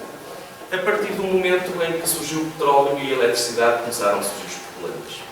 E nós sabemos que a partir da Revolução Industrial começou-se, principalmente a partir do movimento moderno da arquitetura, começamos a ter a arquitetura universal, a arquitetura que acabou por ser, vocês veem que há muitos modelos, há muitos arquitetos que seguem modelos de arquitetos do norte da Europa e que vão replicar aqui edifícios com grandes mãos interessados, que se calhar no norte da Europa funcionam bem, mas aqui em ambientes como o nosso não têm um funcionamento tão adequado e por isso temos aqui uma situação que não é adequada. O problema, ou a vantagem é que até aos anos 70 a energia era barata e como era barata nós quitávamos, entre aspas, os edifícios para corrigir o mau projeto e o ar-condicionado ia retirar a carga térmica ou ia injetar a carga térmica quando era necessário. A partir dos anos 70, com a crise do petróleo, as pessoas começaram a olhar, se calhar era preciso balancear aqui, tínhamos que ver, se calhar buscar inspiração no passado, no que era vernáculo. Não vamos pôr de parte os sistemas, já vimos aqui, o professor Vasco Freitas frisou bem essa situação. Agora, se calhar, temos que ir ao comportamento passivo, otimizar os edifícios e depois vamos colocar lá os sistemas de modo a termos as temperaturas dentro dos parâmetros que são aceitáveis. Podemos chamar a isso a revolução pela sustentabilidade. Em termos de indicadores de sustentabilidade, nós sabemos que em termos de CO2, os edifícios ou a indústria da construção têm um elevado peso. E estamos aqui a ter em consideração também o setor dos transportes. Estamos a falar de cerca de 20 a 30% em termos de emissões de CO2 e em termos de matérias-primas, o setor da construção representa cerca de 50% do total de matérias-primas consumidas à escala global.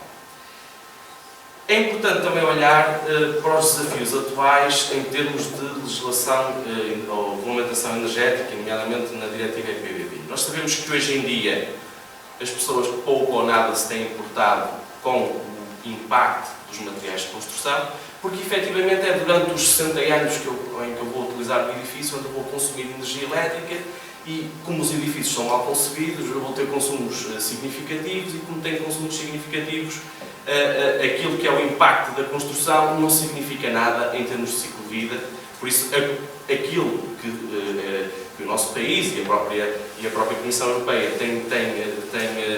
se tem concentrado é na fase de utilização, por isso é que saem estes regulamentos que estão concentrados sobretudo no desempenho da fase de utilização.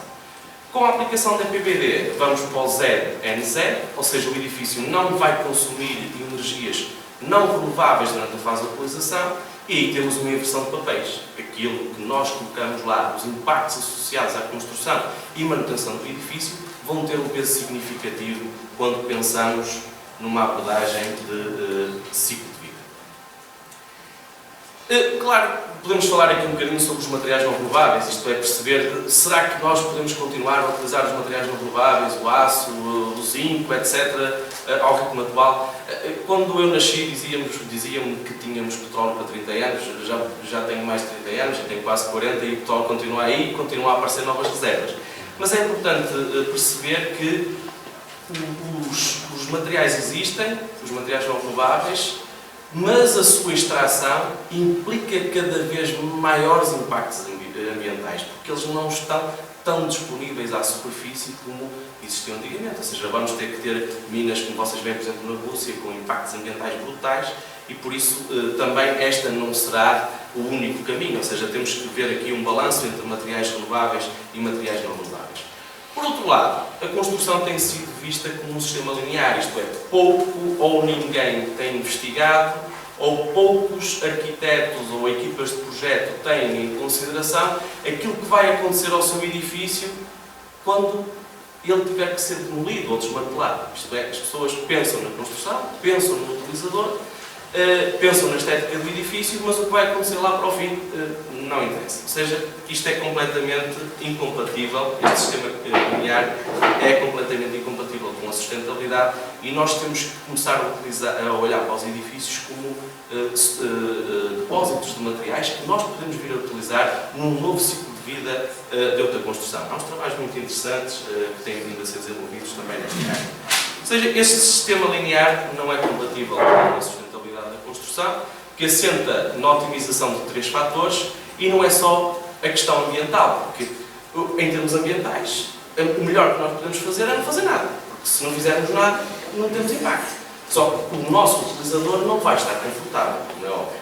Ou seja, as pessoas que não têm ar-condicionado, as pessoas que não têm climatização, as pessoas que em Bragança têm edifícios a 8, 3 graus, como nós também medimos, vivem, em termos ambientais, são super sustentáveis porque não têm qualquer tipo de impacto. Mas se lhe perguntarmos se em termos sociais elas se sentem bem, nós vamos dizer que não, e por isso temos também essa vertente da sustentabilidade.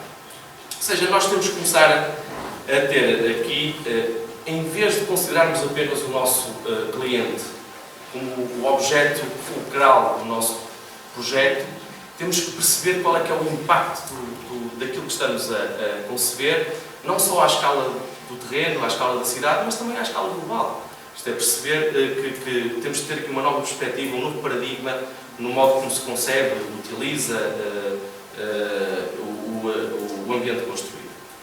Em termos de materiais em terra, tem havido alguma investigação. A investigação que tem vindo a ser feita é, sobretudo, empírica, ou seja, há um apanhado das experiências do passado, dos usos e dos costumes do passado, e tentar ver de que modo é que os nossos antepassados construíam os edifícios e porque é que eles construíam dessa maneira.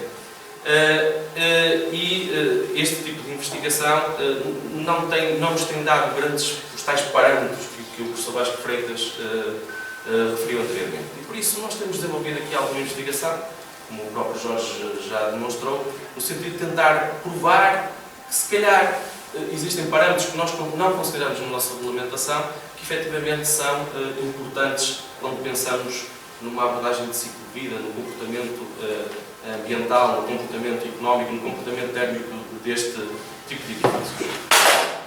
Sabemos que existem vantagens em termos ambientais, sociais e económicas, eu não vou referir todas porque não temos tempo, mas pegando aqui em 2 parâmetros, só para termos aqui um exemplo de um parâmetro que pode ser mensurável, se avaliarmos o potencial de aquecimento global e se traduzirmos isto numa unidade que toda a gente perceba, porque se falarmos em emissões equivalentes de dióxido de carbono, se calhar grande parte de nós não sabe, mas se normalizarmos isto no impacto equivalente que um carro ou um automóvel corrente que emite 100 gramas de CO2 por cada quilómetro tem se percorrer 100 km, podemos ver que os nossos materiais industriais têm um impacto significativamente superior aos materiais ditos naturais. Ou seja, se nós construirmos, utilizarmos materiais muito próximos daquilo que é o seu estado natural, nós vamos ter uma redução significativa daquela componente do impacto de construção. É o que diz aqui estes nossos resultados. Em termos de energia incorporada, até agora temos considerado apenas a energia da fase de utilização. Já há alguma dinâmica no sentido de se incorporar também a energia consumida nos processos de construção, aquela que é consumida na produção dos materiais, aquela que é associada às operações de manutenção, e nós vamos lá chegar um dia destes. Não sei se será daqui a 10, 20, 30 anos, mas para lá caminhamos e vamos ver como é que estamos, como é que a Terra está neste domínio. Cá estão os resultados. A Taipa, se normalizarmos isto numa unidade que todos nós percebemos, que é deixar uma lâmpada de 100 watts ligada 24 horas por dia, durante 30 dias, vemos aqui a diferença significativa que existe entre os materiais de cariz natural, utilizados na construção vernácula, e os materiais que nós hoje utilizamos em abundância na construção. Ou seja, são diferenças muito, mas muito significativas. Em termos sociais e económicos, as vantagens são muitas. Em termos socioeconómicos, eu ia pelas questões de conforto.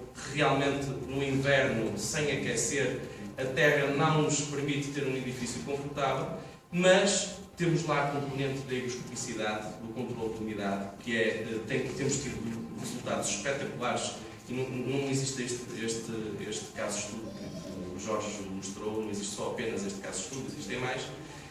Também o facto de promover as economias locais. Nós tínhamos mestres no Alentejo, nas diversas localidades, que sabiam trabalhar com aquele tipo de material, ou seja, nós promovíamos, não era a empresa daqui do Norte que ia construir no Alentejo, ou a empresa francesa que vinha para o Alentejo construir, nós promovíamos a economia local.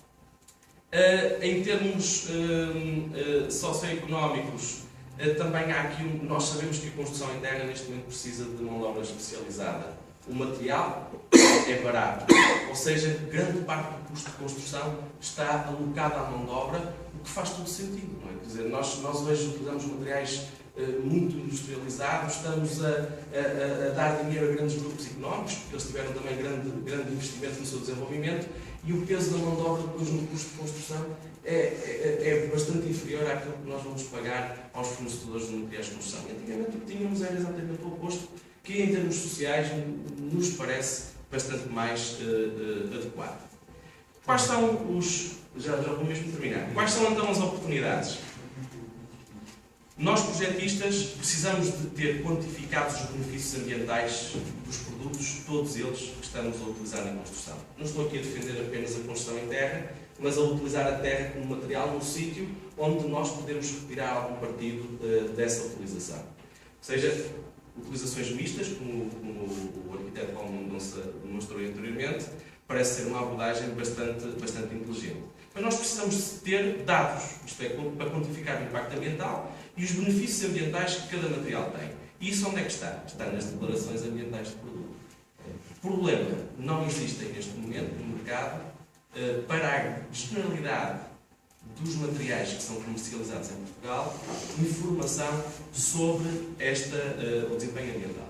Nós temos feito algum esforço no sentido de posicionar a terra de uma forma competitiva em termos ambientais, isto é, estamos neste momento a desenvolver dados para a construção em Taipa e adobes da tal empresa que foi apresentada aqui lá embaixo de Serpa, dos seus produtos, de modo a que eles possam demonstrar realmente aos seus clientes quais são as mais-valias reais em termos de avaliação de ciclo de vida de um material, de um produto ou de uma solução construtiva em terra.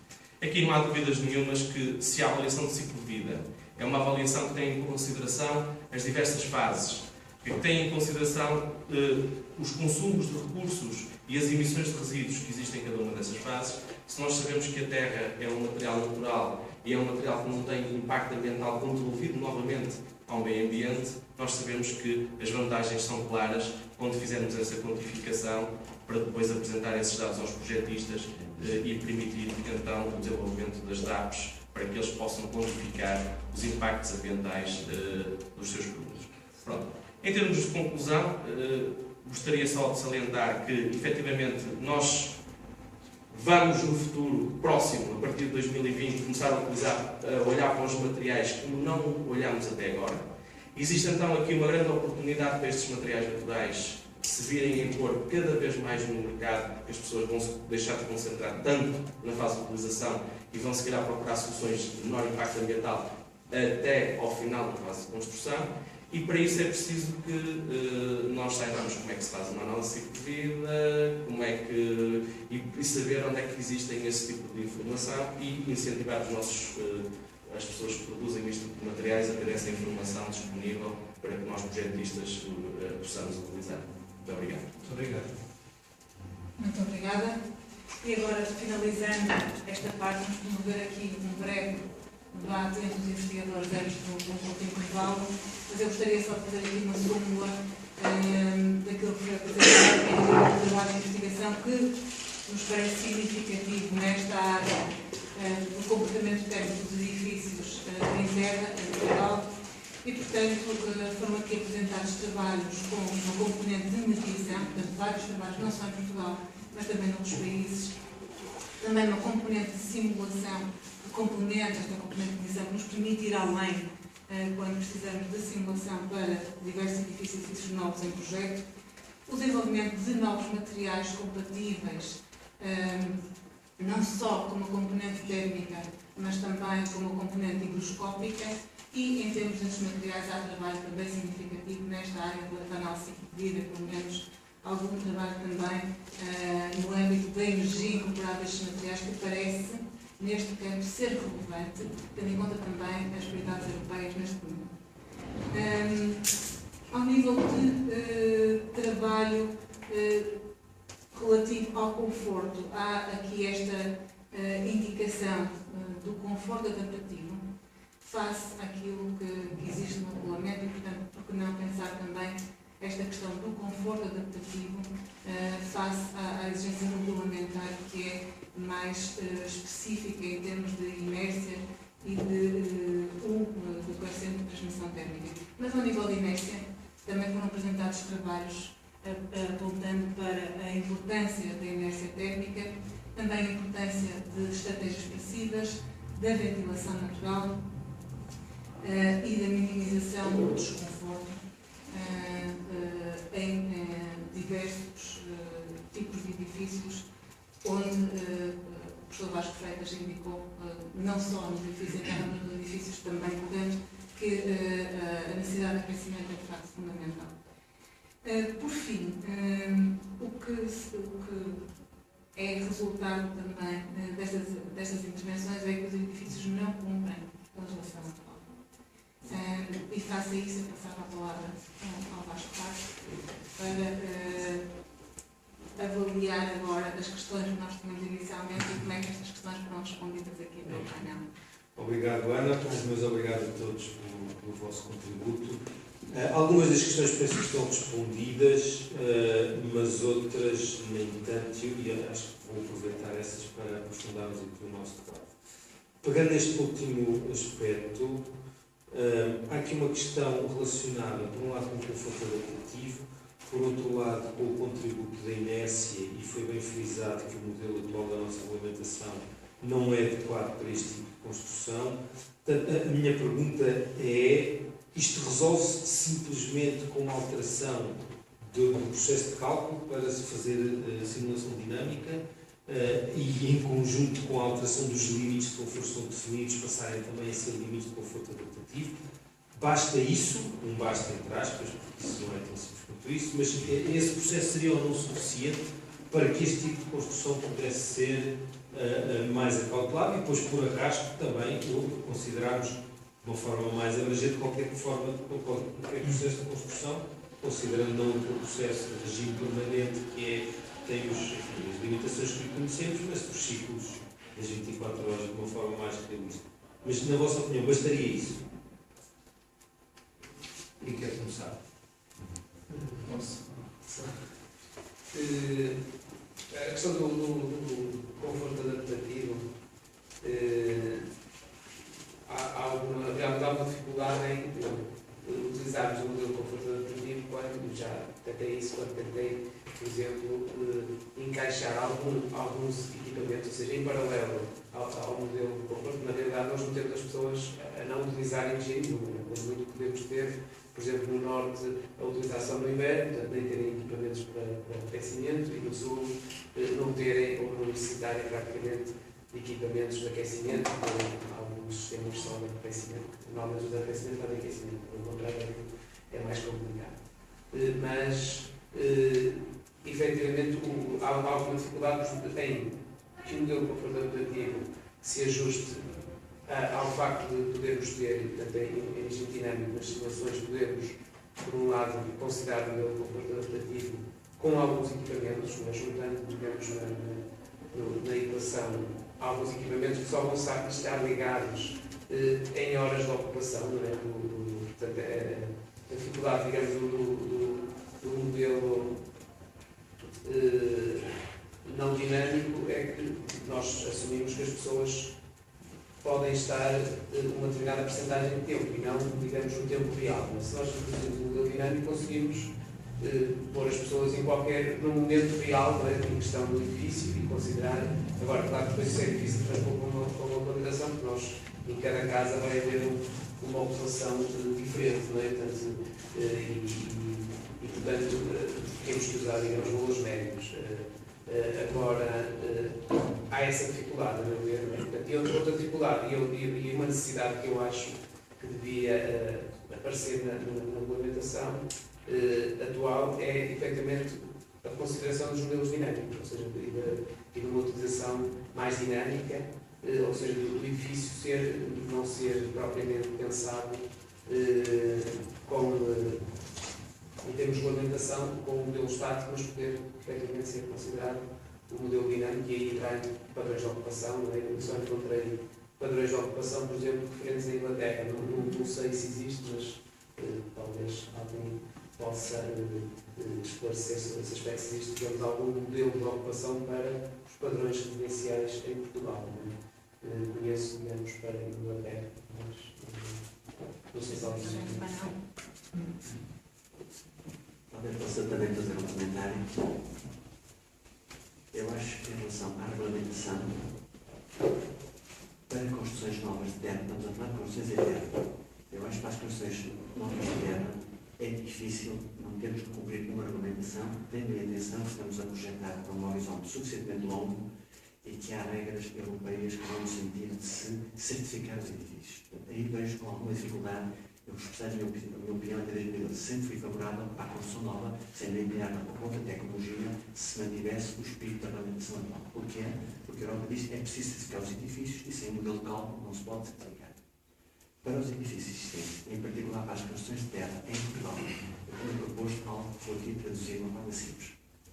Não era preciso fazer nenhum cálculo, era necessário, nas medidas de conservação e reabilitação, implementar um conjunto de medidas de melhoria, caso possível, e perante um pacote de medidas, poderia haver um pacote tipo A, ou tipo B, ou tipo C. E automaticamente se associar esse pacote de soluções a um determinado nível de certificação energética. Dessa forma, não deixamos de cumprir as regras europeias que haviam certificado que era classe D, não importa, ou que fosse o C, não deixávamos de alertar para as necessidades, do ponto de vista tecnológico, conservar ou reabilitar num determinado sentido, mas não obrigávamos a cálculos que são impossíveis.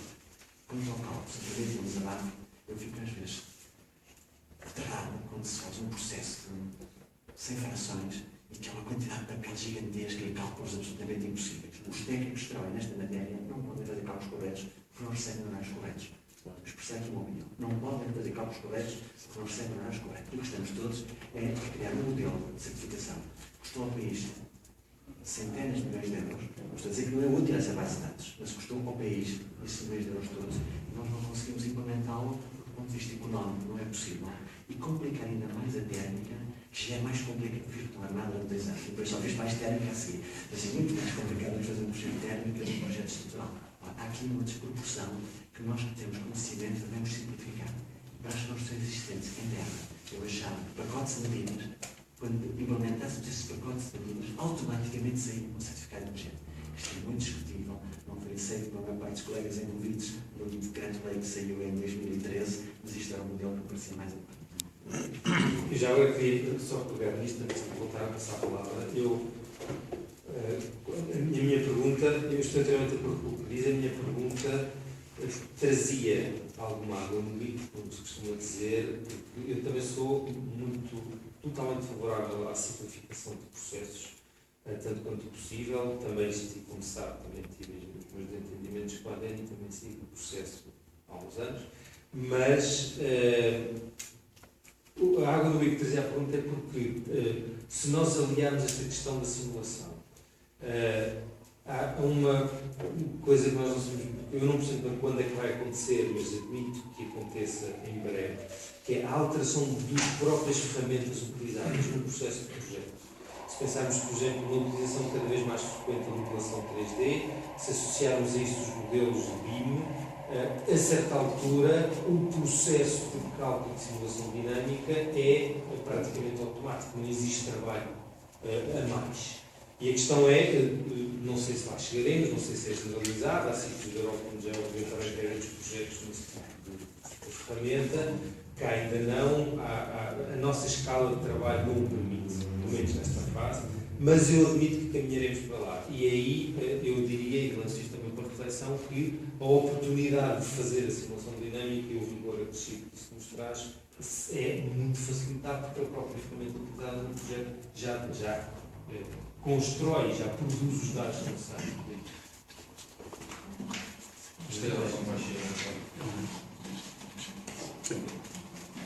Não, penso que eu não sou especialista em simulação dinâmica, mas a experiência que tenho tido, simulação dinâmica é muito interessante, a possibilidade de integração com o BIM também é interessante, mas depois já aqui uma questão importante, que é qual é o nível de pormenor da simulação dinâmica. Por exemplo, uma coisa que tive e ainda tenho dificuldade, por exemplo, eu estava a fazer simulações para a Taipa, que é os valores de fator de resistência ao vapor e afins. Principalmente na parte higroscópica, os valores na bibliografia, que varia, não há um quadro com o outro, é difícil comparar. E depois também as unidades ou a metodologia como são feitos os estudos. Uns são feitos por um modelo nórdico, outros não são, isso é muito difícil. E isso influencia bastante os resultados da medição. Por exemplo, os resultados que eu apresentei agora, que têm valores mais aproximados do que será o desempenho da Taipa, no início, quando fiz aqueles resultados, os valores de unidade estavam quase a bater nos 100%. Havia qualquer coisa que estava de errado. E era Taipa, só que os valores da parte da inércia higroscópica não estavam corretos. Ou seja, isso foi uma batalha até ter esses dados. E depois ver aquilo bater com algo que eu acho que está aproximado, que pode não estar ainda. Porquê? Porque há falta de dados. Ou seja, isso é uma parte também que na parte da simulação é muito importante. Nós vamos simular o edifício, mas se os dados não estiverem corretos, ou minimamente corretos, que era o professor Vasco Freitas está a dizer, não dá para comparar, porque para certificar nós temos que comparar um edifício com o outro. E aí varia-se muito. Depois qual algoritmo é que vamos utilizar? Vamos utilizar um muito detalhado, que mede os pontos da resistência ao vapor em 12 pontos do sistema construtivo, mas onde estão esses dados? Quem já fez esse estudo? Ou seja, primeiro temos que sistematizar, fazer uma base de dados para os materiais, vários tipos de soluções, e depois então podemos dizer que as simulações passam a ser mais interessantes. E depois temos o problema dos dados climáticos, que também é outro problema. Por exemplo, agora, os dados do SCE, os novos, dizem que já têm em consideração as alterações climáticas e já estão agravados em 2 graus centígrados em algumas zonas. Isso também tem bastante influência. E depois aquilo que eu estava a dizer há bocado, que era o facto de estarmos a usar um dado climático que está numa estação meteorológica, que está junto com o aeroporto, não é? Onde as amplitudes térmicas de áreas são grandes, e outra coisa é estar a usar a simular um edifício que está no meio urbano. Começamos a ver aqui a quantidade de fatores que influenciam e a complexidade que isto gera. A sua questão é que continua a não ser bastante. Tem que haver ali isto é uma discussão sempre complicada, porque há uns que criticam muito a certificação energética, mas realmente tem que haver sempre ali um parâmetro de comparação. Mesmo que não seja muito realista, tem que haver ali qualquer coisa que possibilite comparar uma coisa com outra. Por exemplo, eu acho interessante a possibilidade, eu não sei qual é o processo burocrático disso, mas eu sei que o sistema regulamentar atual permite que nós submetamos uma simulação dinâmica para comprovar que uma determinada solução cumpre o regulamento ou que no balanço global cumpre. Pelo menos foi como foi dito pelos especialistas. Não sei qual é o processo burocrático associado a isto. Mas depois, se nós generalizarmos isto, temos que definir alguns parâmetros. Porque eu provo para um edifício mas depois os vizinhos de terra percebem que aquilo dá para fazer daquela maneira e depois fazemos todos da mesma forma. Eu não tenho propriamente uma resposta, sei é que não deixa de ser complexo. Não é ser complexo fazer esse tipo de comparação. Uma das coisas que também está aqui envolvido vai ser o licenciador, ou é sempre o licenciador. E a simulação dinâmica para este tipo de edifícios não é nada comum, não é nada corrente. E outra batalha é chegar ao licenciador com resultados de simulação dinâmica que ele não vai saber, se calhar, interpretar.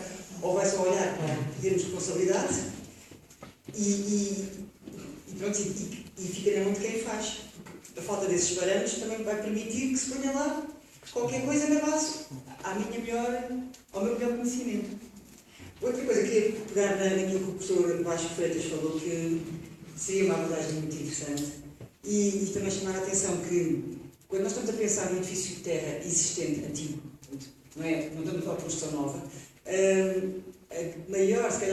aquilo que mais rapidamente vai ter a influência no conforto e no consumo de energia vai ser uma intervenção na cobertura, nem sequer é na parede, porque estamos a falar de coberturas que são normalmente leves, com base em madeira, não têm isolamento térmico, algumas nem têm forro, e portanto colocar ali um isolamento térmico na cobertura é indiferente do tipo de parede, quer dizer, podemos estar a falar de um edifício de granito, de pedra arremassada, de terra, para todos esses a intervenção na cobertura é fundamental.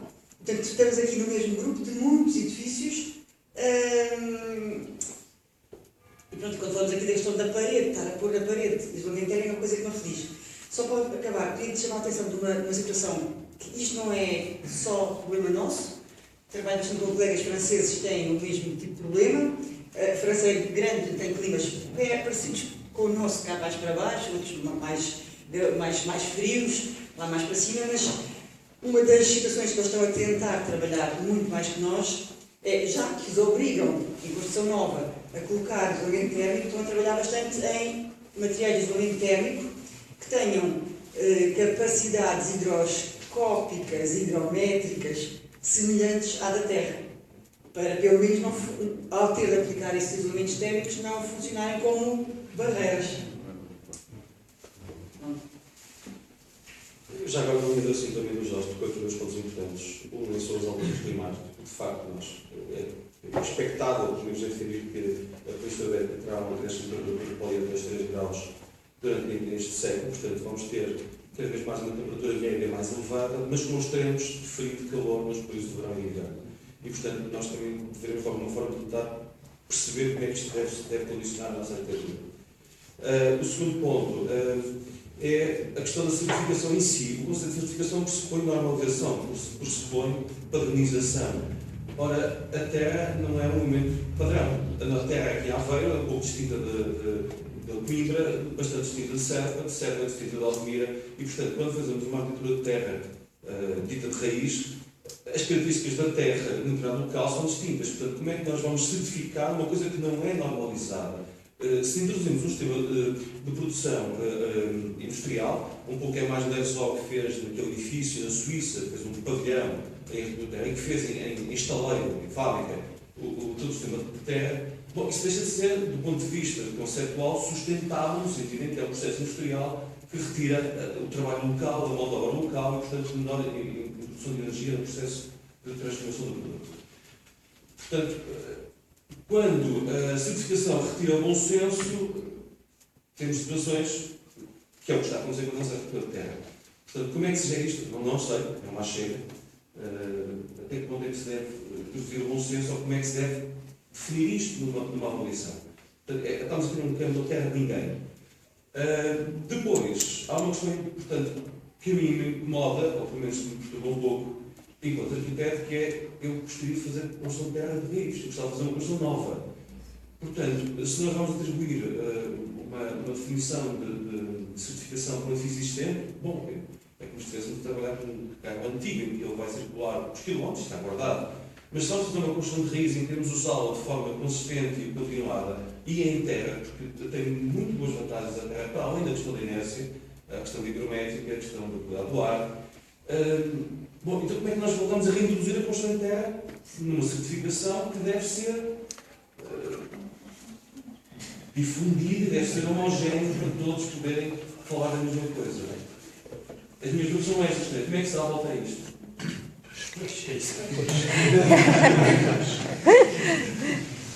Eu penso que essa é de facto a dúvida fundamental, porque quando nós falamos em pacotes de soluções com os quais eu concordo, nós temos aqui a questão fundamental da terra está ligada ao local.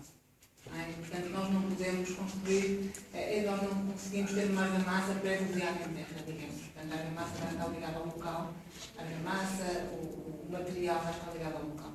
E é nesse sentido de diversidade da construção em terra que eu gostaria de perguntar agora a todos como é que, face a esta diversidade, a esta ligação local, é possível estabelecer soluções, é possível trabalhar a investigação com vista às soluções que, de facto, os projetistas e os construtores querem, como nos mencionaram na nossa primeira reunião.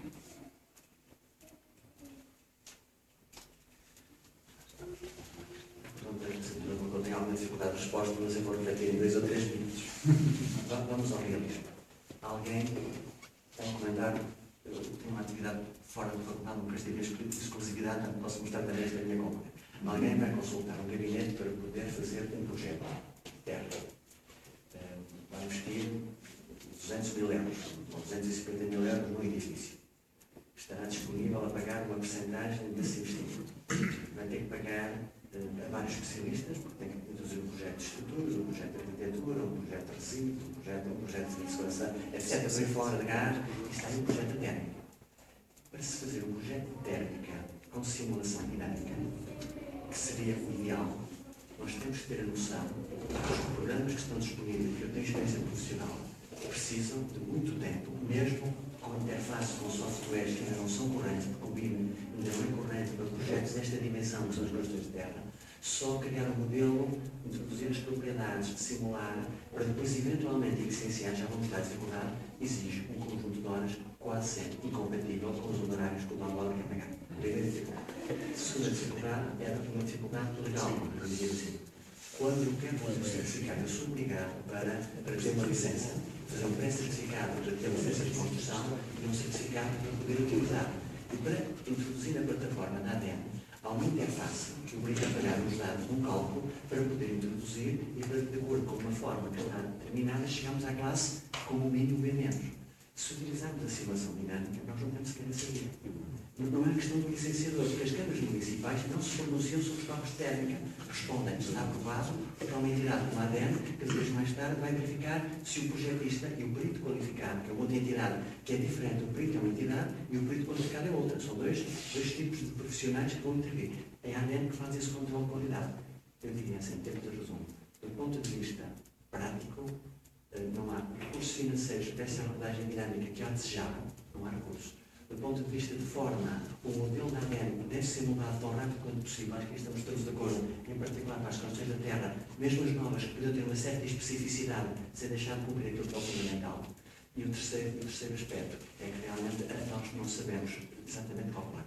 Ou seja, se quisermos inventá-los, buscar propriedades para introduzir modelos dinâmicos, nós podemos dizer o que é aquilo que nos faz falta, mas não sabemos se é aquilo que corresponde à realidade. E a tal diversidade, só para ser rápido, que referiu, nem me preocupa muito. Nós podemos encontrar valores que têm uma certa média, um certo desvio padrão, e para materiais que são tão espessos, que são relativamente próximos uns dos outros, eu acho que podemos ter essas propriedades se quem produz os forneça. Mas para o produto industrial, os fabricantes estão disponíveis para os fornecer, porque vão repetir múltiplas vezes a venda para uma construção local, com estas características, com materiais locais, como deve ser, eu vejo com alguma dificuldade. Em síntese, contrariamente ao que eu tenho dito no início, que sempre disse que para a construção, estou a dizer o que disse na época, para a construção nova se devia cumprir tudo o que está estipulado, qualquer que fosse a tecnologia, eu até admito que para a Terra, que é uma coisa especial, com características especiais, se pudesse encontrar um regulamento mais flexível. Mas se nem para a reabilitação isso foi possível, eu vejo a curto prazo muito difícil para a construção da Terra.